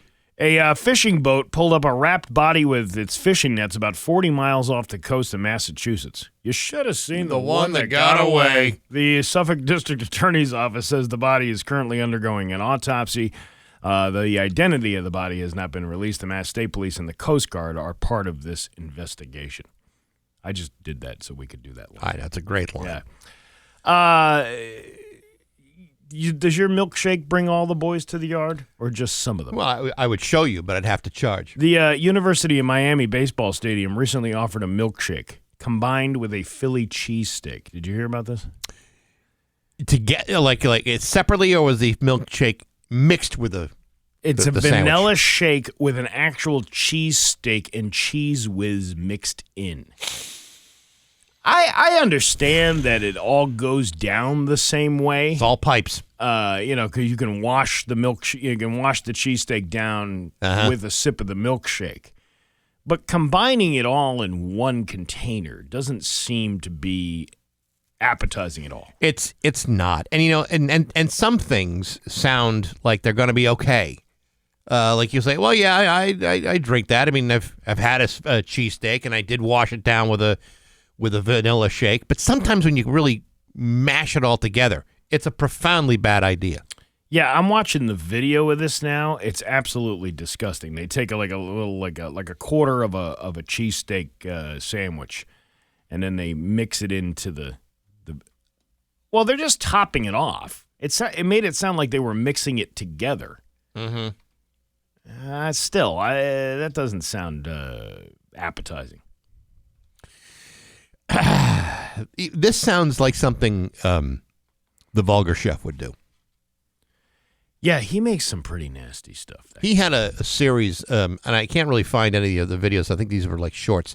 Will It Tater. So he was taking like instant mashed potatoes and mixing it with other things. Yeah. So they'd be like the powdered potato flakes. Yeah. And then he'd mix it with like gravy. Yeah. Well, that tasted good. But then there were other things he added that were probably not. How is that so guy not great. 400 pounds? He must work out. He has to. Or he has this metabolism that just allows him to burn through everything. I guess so. If it sounds disgusting to you, you won't need to see the photos. That won't help. One person who tried it said, honestly, it was awesome. Unfortunately, I've seen people dip their French fries from Wendy's in a Frosty before. Yeah, no, I've done that. You've done that? Was that worth it? No, but I did it. Why did you do it? Because you wanted to see what it tasted like, or you've done it multiple times? There's a chance that may have come after the Marquette block party. Yeah, well, that's that kind of behavior. That's after Blarney Bash behavior. Exactly. Unfortunately, the cheesesteak milkshake was just a limited time thing. A guy down in Miami named Mitch Friedman has been making unique creations for 40 years to honor the opposing team. Yeah, but you know what? Everybody's got writer's block every once in a while. You're going to have to put something disgusting together. He made a lobster shake when a team from Maine visited. Nope. No, thanks. I'm all set. Teams from New Jersey get a cannoli shake. All right, I can see good. that. That sounds good. And so when Villanova's baseball team was in town last week, he went with the cheesesteak because Villanova being close proximity to Philly. All right. I mean, it'd be like if you're playing like Boston College. Yeah. I mean, you wouldn't want a clam chowder shake, would you? I wouldn't. Clam chowder. Yeah, I wouldn't want that. I mean, I like shakes. I like clam chowder. I realize that they're both milk-based product, but I got to say no. How about a clam chowder frap? Same thing. It's the same thing, right? Why do they call them fraps? What is that? Where did that come from? I think it's more of a regional thing. Why don't they just call it a milkshake like everybody else does? Because they want to be different. Your Pioneer Valley forecast today, sunny with a high of 58. Tomorrow, more of the same with a high of 62. It's 29 right now in downtown Springfield. I'm Steve Nagle, and that's the news on Rock 102. Oh, yeah. To Springfield's Classic Rock at 7:51 and Journey with Bax and Nagle on Rock 102. It's going to be mostly sunny today with a high of 58. Tomorrow, sunny with a high of 62. It is 29 right now in downtown Springfield. Glenn Stewart is going to be joining us in just a little while. He 22 years ago, he was the program director here at Rock 102. 22 years ago. And he's got a brand new book, his first book called Columbo Explains the 70s, a TV cop's pop culture journey. It's a pretty cool book. We'll talk to him about the book and about some other stuff, and that's coming up just after 8 o'clock. He did the Star Trek Enterprise, right? That was the... No. That's Patrick Stewart. You're thinking of the former race car driver. No, that's Patrick Stewart. Jackie Stewart. No, there's a Patrick Stewart race car driver. Yeah, I was thinking more Jackie Stewart. Jackie Stewart. Yeah. Is he married to that gal who has the whole line of home collection at Kmart? No, Steve, that's Martha Stewart. Oh, he's the guy that hosts the Daily Show. No, that's John Stewart. This is Glenn Stewart, author. He'll be joining us after 8 o'clock. What about the Queen of Scots? No, Steve, that would be Mary Stewart, but I like where you're going with that. All right, well, we'll talk to him. Hey, just a little bit of a personal note. I don't like to necessarily open the door to all kinds of my personal biznatch, but I'm probably not going to be here on Wednesday. Yeah. And I just want to give you a little bit of a heads up, a little explanation as to why that is. Why do you feel like you need to reveal HIPAA violations here? I'm not. If I'm doing it on myself, I mean, if I'm talking about somebody else's health calamities, that would be a violation of their privacy. Say, like if Dave Coombs were on the air and saying that you're going for lab work for a colonoscopy. That's kind of where I was going with that. Yeah. I was going to say, why couldn't you let me tell about your medical problems? Because Bax is out today because he's having a hysterectomy. Yeah, see, now that's the kind of violation that I could easily take to HR and say, hey, could you tell him to shut his big fat mouth about my medical issues? So, but I didn't want to do that, so I figured if I take the preemptive strike and do it myself, then there can be no real true violation if it's out there in the ether. You know what I mean? Bax had an incident with a mixer last night. He's now got KitchenAids. Bax is pregnant. And it's mine. You're not going to do that. No, I'm having what is known as a cardiac ablation on tomorrow. And basically, this is to deal with my AFib issues, which I have talked about before. And it's a brand new procedure. We're doing it differently now. So that's going on tomorrow afternoon. So I figured I'd let you know about it because my mother's had this done a couple of times, and the first time she was told, don't do anything for 2 weeks. I have not been told that yet, so with any luck, I'm hoping to be back on Thursday or Friday. But we'll play it by ear. At this point, probably going to take Wednesday off. Yeah. But it's a relatively routine procedure. They're just dicking around with your heart. I'm in full support. A day off for you is kind of like a day off for me. I'm just here pushing buttons. Yeah, and I get it, and that's fine. I don't mind giving you a little bit of breathing space, but that was a great song by Bon Jovi, by the way. Which one? Ablation Glory, going down in a blazing glory. Actually, see, that's a blaze of glory. Are you sure about that? Quite sure that John Bon Jovi's got a good, healthy ticker on him. I always get fooled by those Mondegreens. I can understand it. Everyone gets confused from time to time, but There you go. Well, good luck. We're all counting on you. Oh, look at this. Is nice. Someone just said no one cares, Bax. Oh, thank you so much. No one cares. Listen, I appreciate that, jackass, but I'm just explaining why I might not be here on Wednesday. It's simple as that. I'm not looking for sympathy. Well, I mean, he's kind of right. I mean, no one really cares. I mean, realize you're taking a day off. Yeah, no, listen, I get it. I'm not an important cog in this whole machine. I totally understand my place over the last 30 years. All right. Well, there you go. Just saying. Well, I hope everything goes well. Yeah, I hope so too, because it'd be a terrible thing to just not be able to work because my heart's exploded. Well, you don't want to go down in a blazing glory. Yeah, that's good. Yeah. It's 7:56 with Bax and Nagle on Rock 102. And now, Bax's View from the Couch, brought to you by Rocky's Ace Hardware, Winter Storm Headquarters, before and after the storm. Hey, good morning, sports fans. How the heck are you? Folks, as many of you know, the Boston Bruins are being run into the ground by a pack of idiots. Idiots who have put together a team that, 1, sucks, 2, traded away one of the most iconic and beloved players in Brad Marchand, and 3, traded him to, of all teams, the Florida Panthers, a team which every Bruins fan cannot stand. Why would they do this? Because General Manager Don Sweeney and, dare I say it, Vice President Cam Neely are idiots. On Friday, it was announced that Sweeney had traded team captain Brad Marchand to the Panthers in exchange for a 2027 second-round draft pick. That draft pick could turn into a first-round draft pick, provided that certain conditions are met. But frankly, that sort of vague promise is based entirely upon how much Marchand participates in the postseason, meaning that the Panthers could hold back on Marchand and not have to give up a first-round draft pick since he's currently sidelined with an upper body injury. In other words, we gave up Brad Marchand in exchange for an undetermined amount of total horse crap. To make matters worse, he's going to the Florida Panthers, the very team that's bounced the Bruins out of the playoffs for the last 2 years. Folks, this would be like the Red Sox would do something stupid, like sell off their best player to the Yankees to help their owner finance a musical production on Broadway. Of course, that sort of thing wouldn't happen in a million years, but I think you get my drift. Now you might say, but Baxi, the Bruins did wind up shutting out the Tampa Bay Lightning on Saturday, so things can't be that bad, can they? To which I would say, gee, I don't know. I guess we'll just have to wait and see until tomorrow night when the Bruins host the Florida Panthers at the Garden for us to see what a stupid thing this was to do. Either way, the Bruins' next move should be to trade Don Sweeney for his own steaming pile of horse crap, because to me, that would be an even trade.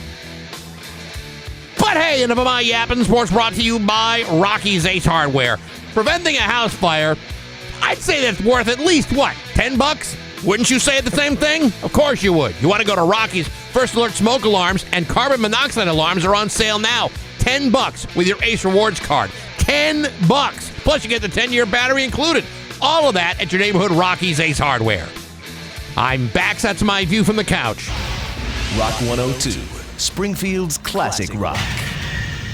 Rock 102, Springfield's classic rock. It's 8:09, and Don Henley with Bax and Nagle on Rock 102. You know, most former program directors of Rock 102 go on to be raging alcoholics and die of cirrhosis of the liver, but some of them become successful authors. Some of them leave without a lawsuit. That's an amazing thing, and one of them happens to be in the studio. It's Glenn Stewart. He has just written a brand new book called Columbo Explains the 70s, a TV cop's pop culture journey. In fact, I'm playing the NBC mystery movie theme right behind us right now. Oh, great. Yeah, that's a great theme. one. Yeah, the Henry Mancini theme. Mancini wrote that? Yeah. Unbelievable. That's great. Well, first of all, congratulations on the book. Well, thank you very much. Thank you for the kind words. I appreciate that. I read a good deal of it, and I didn't quite finish it. But what I did discover in reading the book is there is a very good chance you may have seen Columbo more than a few times.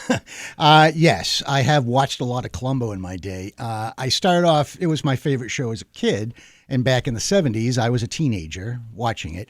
And then, I went away to college and started doing jobs, so I didn't watch it for a while. And also in that era, there was no streaming. There was no, there weren't the proliferation of cable. You actually had to wait for the to show up once a week. Yes, you had to wait for it to come up. So then it wasn't really until years later when I could, buy DVDs and VHS, and I was able to rewatch the show again. And as I was rewatching the show, I was realizing, oh, there are some things that would be questionable on television today. And so that's actually true of a lot of shows back then. And you would never think, well, how could they get away with that when it does some shows from the 70s seemed a little corny and a little dated, but the fact of the matter is they're doing things that generationally speaking made sense at the time. Right. And for Columbo, because he was such a popular character, he shared a lot of the values of the people who were watching, else he wouldn't have been as popular. And Columbo the show did that as well. And if you look back at the old episodes, you can see the connections between Columbo and a lot of the social issues of the day, race and relations, gender issues, feminism, power and authority, class conflicts, violence, psychology, technology. There's a lot of issues that intersect with Columbo because it's like a time capsule of watching the 70s. And if you can find these interconnections if you know where to look. And so my book tries to provide a guide on where to find these connections with Columbo in the 70s. This is Glenn Stewart in the studio, the author of Columbo Explains the 70s, a TV cop's pop culture journey. It's interesting because it's a very different approach to those kinds of social issues than you would see like on like All in the Family, which dealt with it in terms of almost a satirization of what was going on. Here they're dealing with it in a much more I don't know what the word would be, in a more sublime way. Yes. All in the Family was very direct about it. That was part of the sell of watching All in the Family. But people weren't watching Columbo to see, how's this connecting to the social issues that I'm dealing with in the 70s? They were watching it for the mystery. They were watching it for the Columbo character. I don't know. I thought I saw Peter Falk say meathead a couple of times during that show, sitting in that chair. Yeah, he used to call his wife a dingbat and said, shut up, you. Yeah, people weren't watching it for those social connections then. But now you can look back and you realize, that conversation that Columbo just had with that 14-year-old girl, he wouldn't be having that conversation today. There would be things like Columbo would say to a male associate who worked for a female lawyer, played by Lee Grant in a 1971 episode. And Ransom for a Dead Man. Bingo. Very good. And Peter Falk says to the male associate, he says... What the hell did I just see? A Columbo enthusiast. Wow. That's what Steve just earned some points with me that you have not earned yet. Thanks. And so Columbo says to the male associate, boy, I don't know how you can work for a woman. Oh! And lines like that. And again, Columbo wasn't dealing with these things in a very overt fashion like an All in the Family would be doing. But you look back now and you realize, this show it's an intelligent show. It's reflecting the culture of the era. It's like a time capsule. Was it intended to be that way, or was it more of just I'm writing around the idea because we're obviously living in this time and the writers are writing those scripts? Yeah, I think it was intended to connect with the values of the people and just kind of reflect the reality of the times, just so that it could be more popular. Because if you've got a show on television and it's not really relating to the people in any way, it's not really going to be that popular. Then it becomes McCloud. Yeah, right. Yeah, exactly. Or Macmillan and Wife. Right. But there's a scene in that Ransom for a Dead Man, Steve. I don't know if you recall. There's a scene very early on where the lawyer, Leslie Williams, played by Lee Grant, is in a courtroom. Mm-hmm. And that scene it's racially problematic. If you go back and you watch it, you go, oh my God, they could never, the stereotypes that are layered into that scene, they could never have that scene today. And it's things like that got me to think, well, wait a minute, maybe there's something here. And this is not to make any judgment values of which era is better or not. It's no judging at all. It's just to say the 70s were different. How do we know that? Let's watch a few episodes of Columbo and we'll see how the 70s were different. Well, I mean, culture has changed so much even within the last five or 7 years. Right. You're talking, there's things that were done not too long ago that are not acceptable now. So I think that's just something that evolves with history, right? Throughout the time. It's actually a very interesting book that you got going here. Well, you should have called it "And One More Thing." There are some. Well, Peter Falk's autobiography is called "Just One More Thing." Oh man! Or here's one more thing on top of that one thing. Yeah, right. Yeah. Here's 5 more things. Yeah. But it's kind of cool the way you've done this book, because I think a lot of people who would see that show now, I think, would be shocked by the fact that this was even on TV at all, based upon certain social norms that were existed in 1970. But I think it's important for people to understand that when we complain about our society today, the fact of the matter is, in many regards, it's actually come a long way when you compare it to where we are in 1972. Yeah. Things just don't change unilaterally. It's a slow burn. It's a slow process before people start changing their mindset. Which is why when I went through many years without watching Columbo, and then you watch it years later afterwards, these things kind of pop into your head a little bit easier than if you were watching it, constantly. And back then, a lot of these things I'm talking about, and I don't want to imply that this was running, through 99% of the show, you would find these things. They're a very, very, very small part of the show, but they are there. And when they happened in the 70s, people didn't, there was no social media to have an outcry of, I can't believe Columbo said that. Yeah. That's totally inappropriate. That just didn't happen. But this is why shows like All in the Family, The Smothers Brothers, and Laugh-In were because if you look at some of those shows now, you say, well, what's the big deal?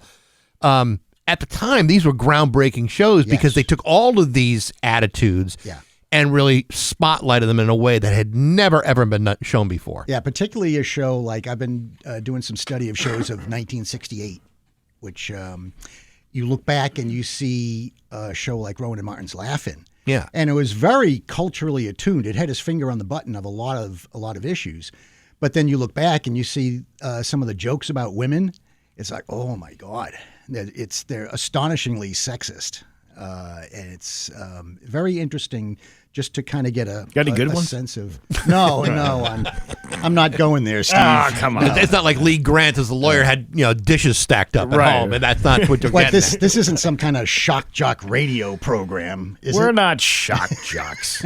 You've known me long enough. Would you really call me a shock jock to my face and mean it? Probably not. We're 9-volt shock jocks. Yeah. Don't put us on your tongue. Yeah, right. You'll burn it. Right. But the book is interesting how it really kind of spotlights those attitudes. I mean, 'cause, you're right. I mean, because we had different views of race and sex and gender. And I remember back. I'm trying to remember what show it was. There was a show in the 70s, early 80s, in which a gay character emerged, and it wound up being like front page. It was a Tony Randall show, and he was playing a gay character. Yeah. The name of the show is eluding me at the moment, but me too. But Swoozie Kurtz, he was with Swoozie Kurtz. Swoozie Kurtz was in it too. His roommate. And, but there was this outrage about a gay character on TV. I mean, that's outrageous. But on the show, it was never really addressed verbally that he was gay. It was just assumed that he was gay. And now, I mean, there are gay characters in nearly every show. And then it reflects what society is all about. And again, we're not making judgments here about absolutely which not. Is better. That's not what it is. It's just to say there's a difference. And you can find these, little differences in the eras if you look closely enough at Columbo and catch a line here or some police action there. Yeah. I think today, if you were to have 7 castaways on a desert island, I think you'd find there'd be a lot more things going on today than there were back many years ago, where you had everyone living in their own hut and nobody touched each other. I will say, I think people were wondering about it even back in the 60s. They were probably wondering but they weren't they weren't answering the questions in the show. Right. They weren't addressing how a professor can make a radio out of coconuts but not build a boat to get back. So the book is officially out? It is officially out. It's been out for a couple of weeks. It's available on Amazon.com. It's available on BarnesandNoble.com. I think it's also available at Walmart.com. Nice. It's been out for a couple of weeks. And So the pitch for this, obviously, you pitch it to a number of publishers, and Bonaventure picks it up. I mean, what was the reaction in the initial pitch? Well, the initial pitch, actually, I had a kind of a cleaner path to get that, because I was writing for a blog called the Columbo File blog. And for many years, I was doing that. And I would come up with different articles that the blogger was kind enough to publish for me. And I realized I've got a lot more articles here than he can publish. Yeah. And so I thought, well, maybe I can write a book. And that's when the idea first kind of came to me. And there's someone who's also on the Columbo File blog, who's a publisher, who's also written a book. And I went to him and I said, hey, what do you think of this for an idea? And he was familiar with my writing. So he said, if you do this, this, and this, then we can do a book about it. I did that, and here we are. Good for you. So I was fortunate enough to have a little bit of a connection there through the Columbo File blog. Very good. Well, congratulations. Well, thank you. I appreciate that. Thanks for coming in. The name of the book, Columbo Explains the 70s, a TV cop's pop culture journey. Glenn Stewart, good to see you. Good to see you, Bax. Absolutely. Good to see you, Steve. Thank you. 8:22 with Bax and Nagle on Rock 102. Rock 102, Springfield's Classic Rock. It's 8:27 and Led Zeppelin with Bax and Nagle on Rock 102. Forecast by Dan Brown coming up in a minute. Real quick here, Bacon and Brews is coming up on April 13th from noon to 3 at the Log Cabin, brought to you by Dave Miner Exterior Home Improvements and Aquapump.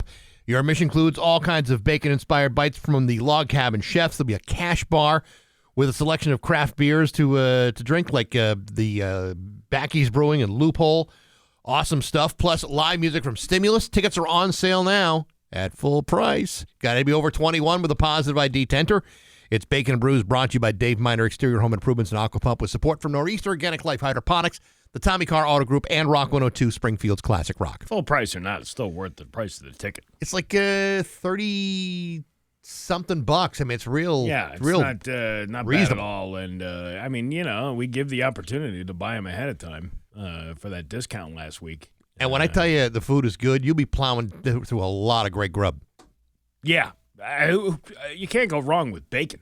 No, absolutely not. So buy your tickets right away before it all sells out, because there's a very good chance it will at rock102.com. What else going on over the weekend? Did comedy. Did comedy. I lost my shopping cart at Stop and Shop, and actually kidnapped a shopping cart from another woman who then chased me down It was very in aggressive. the aisles. Mm-hmm. Very aggressive of you. But I found my cheese. I was reunited with the cheese. Well, thank goodness for that. It worked out. And that's it. That's all I got. I get nothing going on. Well, I just got medical procedures to deal with this week. That's about it. Medical procedures. I got to fast. I'm not looking forward to a long fast. Nothing fast about you. No. Well, there's nothing fast about me, but there's nothing fast about a fast, especially one that goes on and on for hours. Yeah, but it's not that bad. You got to stop, tonight? Tonight at midnight. You can't have anything? Until the procedure, which is in the afternoon. So I can't make coffee here in the morning. No, you can tease you. You can make coffee. And if you want to be a smart ass about it, you could say, "Oh, I got coffee. You don't got coffee." I mean, you want to if you want to be that kind of guy, go right ahead. This we just made a pot, and it's a good one too. It's a good one. There's no more grounds. Last week we had grounds in it, and that was because I bought the short coffee filter. You buy it from the Dollar Tree. That's what you're gonna get. You got shortchanged on it was the height of the sides of the coffee filter, and that was causing the beans to spill over into the pot, and that doesn't taste very good. And I got a mouthful of them on Friday, which was very unsatisfying. But now it's the what is it? International? What was it? The International General Foods International Coffees. Yeah. Had our pot been ready, I would have offered Glenn. Well, he didn't want any. I actually asked him before when you were doing your view from the couch. I said, "Would you like a cup of coffee?" And he said, "No, thank you. I heard about your coffee experience. I don't want any." Well, I didn't realize he was going to be so snippy about it. Well, I mean, it's kind of like, I mean, this place smells like dog urine from Pat's Pets that come in here every week. Right, but now it smells like coffee. Did you ever go into dog urine? Did you ever go into somebody's house and they have like an inordinate amount of cats? Yep. And the whole place smells like cats. Oh, I know. And they offer you something to eat, and you're like, no, I don't want to eat. I don't want to eat that. Yeah, I know. Or the cats are on the counter. It's very unappetizing. Yeah, I mean, even if you're a really good cook, if there's an overwhelming smell of animal in the house, sometimes you want to say no, thank you. That's pretty gross. It is. When you can smell and taste whatever's brewing as a smell in their home on your deviled eggs. Yeah, you don't. That's why I don't eat deviled eggs. That's the experience. Because of environmental smells. Because it was in a house that had it was a cat smell, an overwhelming cat urine smell. Okay. And I was being served deviled eggs as an appetizer, and I had no appetite. I like deviled eggs, but I understand what you're getting at. If there's a wafting aroma in the room, it kind of takes away from the savory goodness and high protein of that egg. Well, anybody has a bad experience with a food. Not to say that deviled eggs are not good. It's just that I cannot eat them because of my experience with them. It's the same reason why I can't drink Southern Comfort anymore. That was a bad day back in 99 that I had with Southern Comfort. And many people have had the same experience with that stuff. Like if I had too much Southern Comfort, I regret Southern Comfort for the rest of my life. Isn't it weird how your brain can still remember the taste and smell of something just because of how much you consumed of it? Yes. Yeah, that was not a good day. Not a good day. It's 8:33. News is next to Rock 102. 8:36 with Bax and Nagle and Rock 102. It's time for news brought to you by Freedom Credit Union. Freedom is yours. Here's local radio icon Steve Nagle. Thanks, Bax. Chicopee police say they have located a vehicle in the Connecticut River off Walter Street. The department states that the license plate on the vehicle does match that of 26-year-old Daniel Callahan of East Windsor. He was last seen driving home or leaving a home in Chicopee on Saturday and was reported missing earlier on Sunday in East Windsor. Authorities can't confirm if Callahan was the operator of the vehicle at the time that it entered the river. On Saturday, Chicopee police were also sent reports of a man walking into the river on Walter Street yelling for help. Witnesses spotted the individual and called 911 around 12:30 a.m. It's unclear if those reports are related to Callahan. When officers arrived, the man could not be found. At approximately 10:30 a.m. on Sunday, officers and detectives returned and discovered what appeared to be signs of a possible car crash at the end of Walter Street. They found evidence that led detectives to believe a person may have driven their vehicle into the river. The Mass State Police dive team reached the area and located the vehicle at 7 p.m. on Sunday. The unoccupied vehicle was removed from the water. The investigation is continuing, conducted by the Chicopee Crash Reconstruction Team and the Hampton DA's office, as well as the Mass State Police. Drowsy driving today because you're trying to catch up on your sleep that you lost over the weekend? Perhaps? As daylight saving time began, you may feel tired after losing an hour of sleep, and traffic safety experts shared the risks associated with drowsy driving. I think most people are aware that driving while sleeping is potentially dangerous. Yeah. Well, I mean, if you take an Ambien before you drive, you won't even remember the trip. To the hospital. Yeah, until you're in the ambulance, maybe. Yeah, we had the time sprung forward yesterday. The sun will both rise and set an hour later, giving us more daylight as we approach the official start of spring. We did lose the hour of sleep, and you may feel the effects, especially if you're hitting the road. AAA is reminding drivers just how important it is to catch up on rest before getting behind the wheel. According to the latest data from the NHTSA, there were nearly 700 fatalities from crashes involving drowsy driving in 2022. New research suggests drowsy driving is a factor 10 times as many traffic fatalities as traditional crashes. So just stay alert, rested, travel at a time when you... I like this one. Travel at a time when you are normally awake. Good advice. Good solid advice. Don't drive when you're supposed to be sleeping. I think that's what they mean by that. I mean, we've all been there. We've all been tired and sleeping. Yeah. I mean, before I got the diagnosis with the sleep apnea, I had a hard time staying awake at the wheel. The slapnea? Yeah. Yeah. It did. Avoid distractions like cell phones and obey speed limits. How am I supposed to do that when I'm sleeping? I don't know. You put it on cruise control. Cruise control doesn't help you. It just keeps you going at a single speed. Doesn't cruise control drive the car for you? Isn't that... If only. Yeah. Speeding significantly increases the severity of a crash, and of course, make sure to buckle up for every ride. As daylight saving time begins, it's encouraged to take advantage of that extra hour of sunlight. Well, wait a minute. You're telling me to get some rest, and you're also telling me to enjoy the more sunlight. Yeah, pick a lane. What do you want to do? You know what else is coming soon, which I don't know if I'd recommend it yet, the motorcycles. Because you still got all that sand and all that stuff all over the road. And yeah, but it's coming. But it's to me, it's still. I mean, it's gonna be a nice day today and tomorrow. I mean, if I had a motorcycle, I mean, it'd be a great day to get out there. But well, I needed to be a little bit warmer before I go out. And I remember watching. I can't. Brain Games. It was remember the show Brain Games? Yeah, that they had all those series of things. They were explaining why most people don't see motorcycles is because your brain just isn't trained that way. Most people, when they pull up to an intersection, are looking for cars. They're not looking for a motorcycle.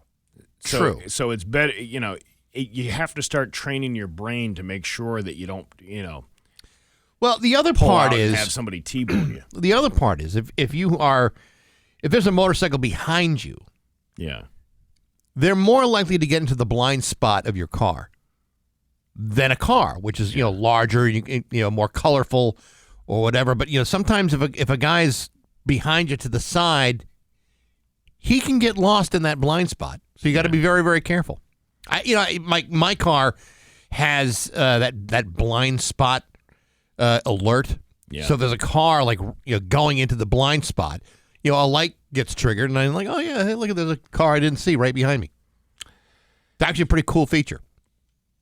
The blind spot feature. Yes. Yeah. So the car is actually paying attention better than I am.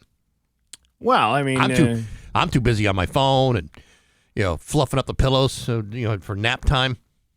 Well, as you're driving? Yeah, right. Yeah, well, you got to catch up on that daylight saving time. Mixing my coffee.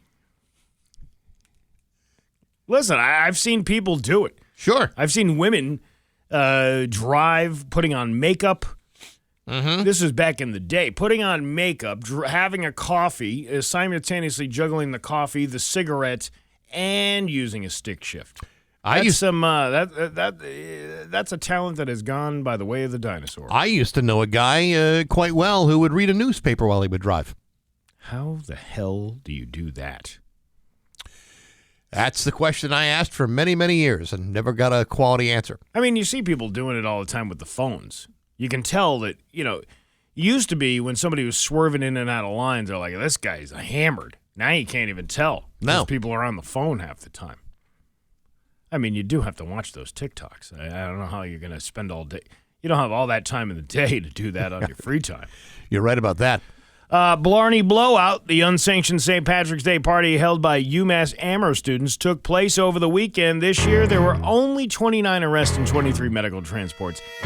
Things need to start changing around that college. I think it's generational. I think a lot of today's youths don't really know how to have a good ripper. You don't think so? Nah, not like the way we did. Not when we were youngsters. Well, there's more. There's not enough Tommies from Dorchester. That's the problem. Tommy from Dorchester doesn't even know how to go outside. Oh my God! Who's ready to get crap-faced in the quadrangle? Let's go! Shots of Jägermeister. Who wants one? How about 10? I didn't come here to drink responsibly. I came here to write my own college legend one keg of beer at a time. My parents think they're paying for me to get an education. They're the stupidest people I know. Dude, I'm so wasted. I just texted my ex-girlfriend, and she hit me back with a who dis, and I'm like, best pickup line ever.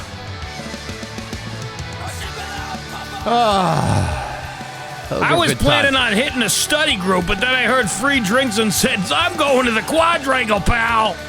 Let's go. I got a term paper. Do tomorrow. 9 years I've been here. 9 whole years. And I'm still out here proving the real degree is earned right at the Blarney Bash.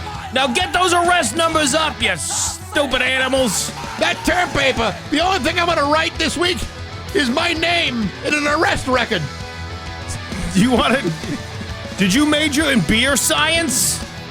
I majored in killing a liver. My thesis is on the optimal hangover cure. Used to be a Denny's, but now we only got Tandem Bagel down the street.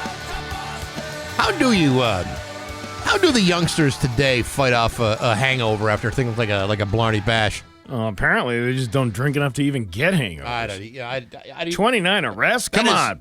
You are completely missing out on the college experience unless you get arrested for drunken, disorderly behavior. Yeah, 29 arrests and 23 medical transports. Those are amateur numbers. I mean, really, you're turning. This whole generation is turning into nothing but a whole bunch of sober disappointments. I didn't see anybody carrying around the Borgs, which is the blackout rage gallons. Right. I didn't see anything set on fire. Nope. Nobody overturned anything. Which is the calling card for college students all across America. Yeah. The only thing I saw the video of, like, you know, them all out in the middle of that square where the condos are, and it was just like, wow, what a disgusting place to be right now. That probably, because, you know, there's people that gotta go to the bathroom after drinking. Sure. Where are you going? On someone's yard. Yeah, but you're in. I mean, it's kind of like a quadrangle of condominiums. Are you going right there in the quadrangle? Of course. What about indecent exposure? Who cares? You're drunk. I don't know. We just had Glenn Stewart in here talking about things that were allowed in the 70s that you can't do now, and I think exposing yourself might be one of them. It was never allowed, but here's the truth. If you are drunk amongst other drunks, no one cares. Really? If you're using the world as your own personal toilet amongst a bunch of other drunk people, the drunk people don't care because they're all looking for a place to go too. I saw a guy years ago at the Lighthouse over in Ludlow. Yeah. Yeah, that's like the plaza, the hotel bar of Western Massachusetts. They had when they were doing 50-cent drafts. That's how long ago I was there. And there was a guy passed out, leaning up, like sort of passed out, leaning up against the jukebox, and he had wet his pants. Sure. And I'm like, that's a guy who has enjoyed himself here all night long. I bet you see a lot of that at the Blarney Bash. Probably do.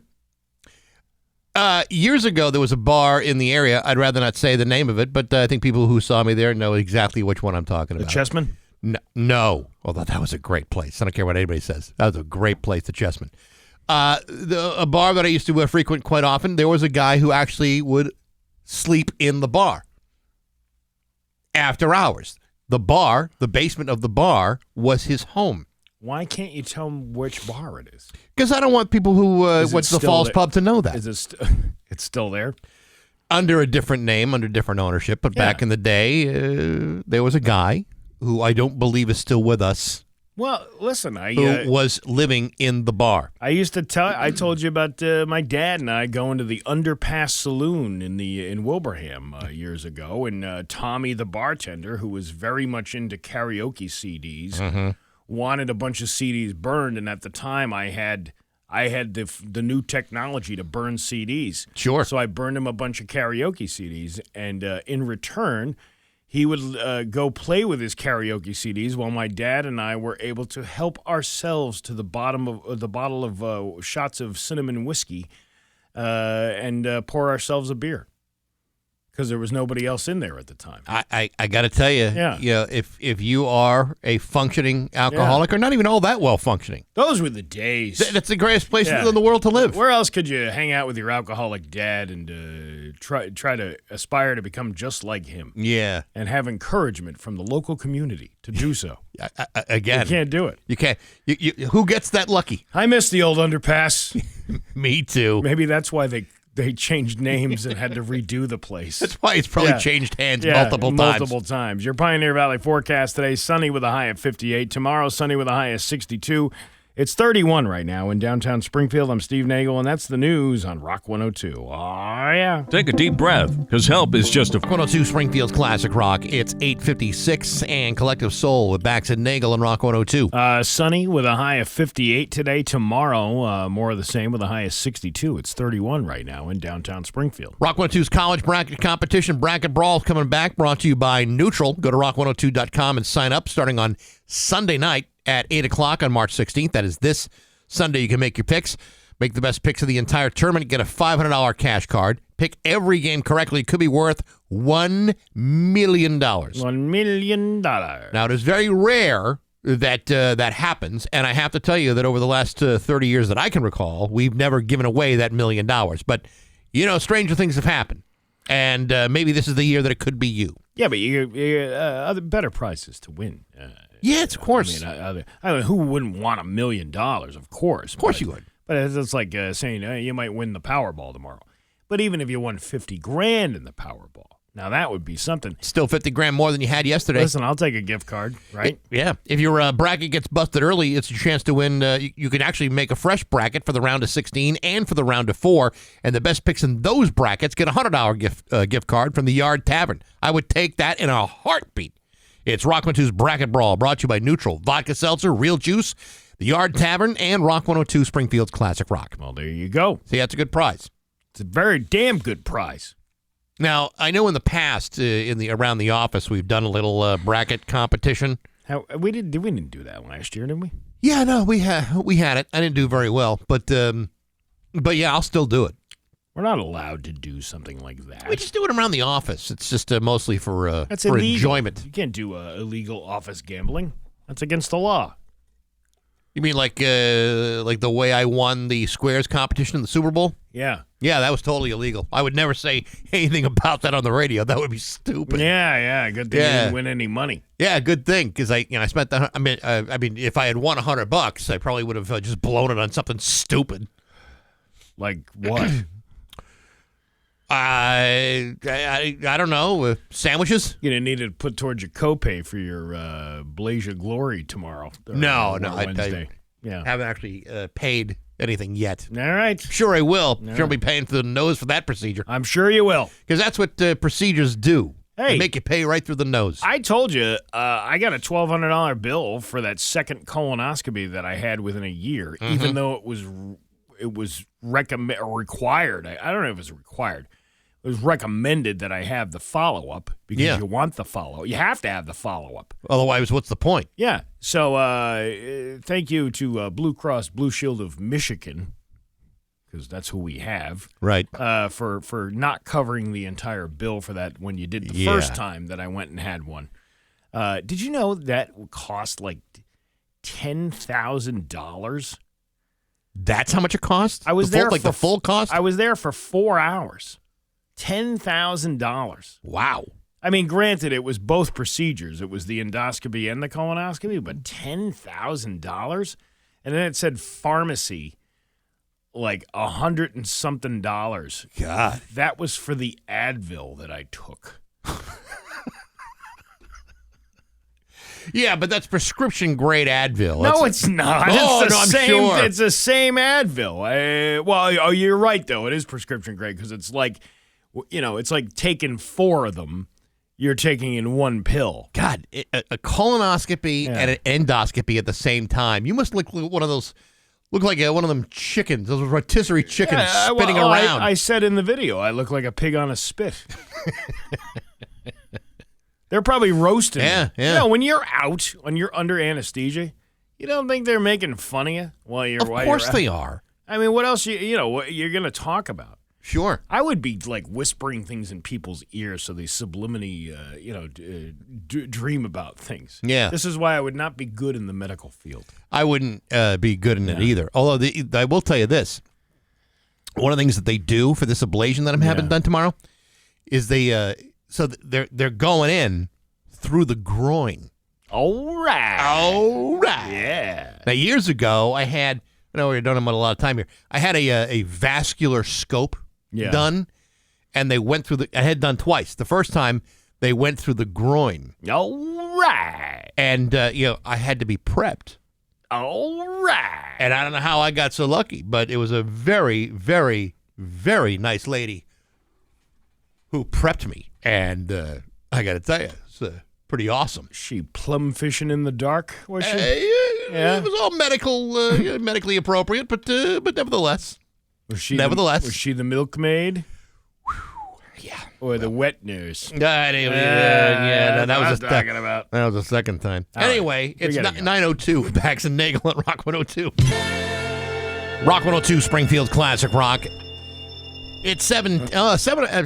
Jeez, what the hell is going on here? Man, it's 9/11 and Kansas with Bax and Nagle at Rock 102. Daylight saving was yesterday. It's got me all bamboozled. And it was going forward, not going backward. Is she sure it's not fall forward? It's spring forward, fall back. That's why I've got the whole thing screwed up. Oh, man. Anyway, it's going to be a really nice day today. Sunny with a high of 58. I like this, the melt away. Yeah, me too. We still got a little bit of snow up in the hills, but it's slowly moving out. Yeah, all the snow in my house is gone, but there are still some piles that are out there, so still be careful. Sunny tomorrow with a high of 62. It's 31 right now in downtown Springfield. This week on Backseat's Musical Podcast, my guest is Chris Berardo. This is a guy who's been around for the last 25, 30 years. Really, really talented guy. Lives in Norwalk, Connecticut, but his latest album, Wilder All the Time, is out now, and it's a really cool album, and his story behind it is even better. Make sure you check that interview out on Apple Podcast, Spotify, the Rock 102 YouTube channel, the Rock 102 app. Anywhere you find podcasts, you'll find Bagsy's Musical Podcast, brought to you by Metro Chrysler, Dodge, Jeep, and Ram of Chicopee and Rock 102 Springfield's Classic Rock. By the way, next week, I'm not going to tell you who it is. I'll be speaking to a guy who has had 2 massive international hits.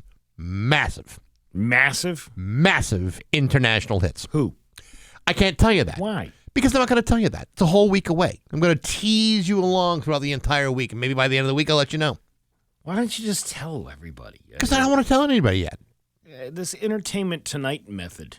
And Entertainment Tonight has been on for 45 years. Oh, you're like you won't believe these musical artists. I'm clickbaiting everybody for later in the week to find out what I got coming up next week. You won't believe what number 2 is on the list. One of the UK's leading comedy clubs has banned guests with Botox in a move that's no laughing matter for those with reactionless faces. Top Secret Comedy Club has hosted some of the biggest names in comedy with star acts like Jack Whitehall, Amy Schumer. I wouldn't be boasting. Well, no one's laughing at that. Dave Chappelle, and many others gracing the stage in their Drury Lane and Kingsway clubs. In a drastic move, those with Botox will be unable to see similar stars live at the London venues after stand-up acts shared concerns that audience members with frozen faces aren't reacting to their jokes. Botox is a neuromodulator, a type of injectable that temporarily disrupts the nerve signals to the muscles that prevents them from contracting and reducing the appearance of wrinkles. The rise in tweakments, particularly among 20-somethings, has risen sharply in years, with an estimated 1 million Botox injections carried out in the UK last year. Mark Rothman, the Top Secret Comedy Club owner, claimed the eyebrow-raising decision to ban guests up to their eyeballs in Botox was the last resort to prevent losing talent who perform at the club. See, but those aren't eyebrow-raising issues because they can't. Who cares? You're getting the money from a ticket. who cares if they have Botox or not? Well, but if it feels like they're just laughing at you out of courtesy, that's not real satisfying for the comedian.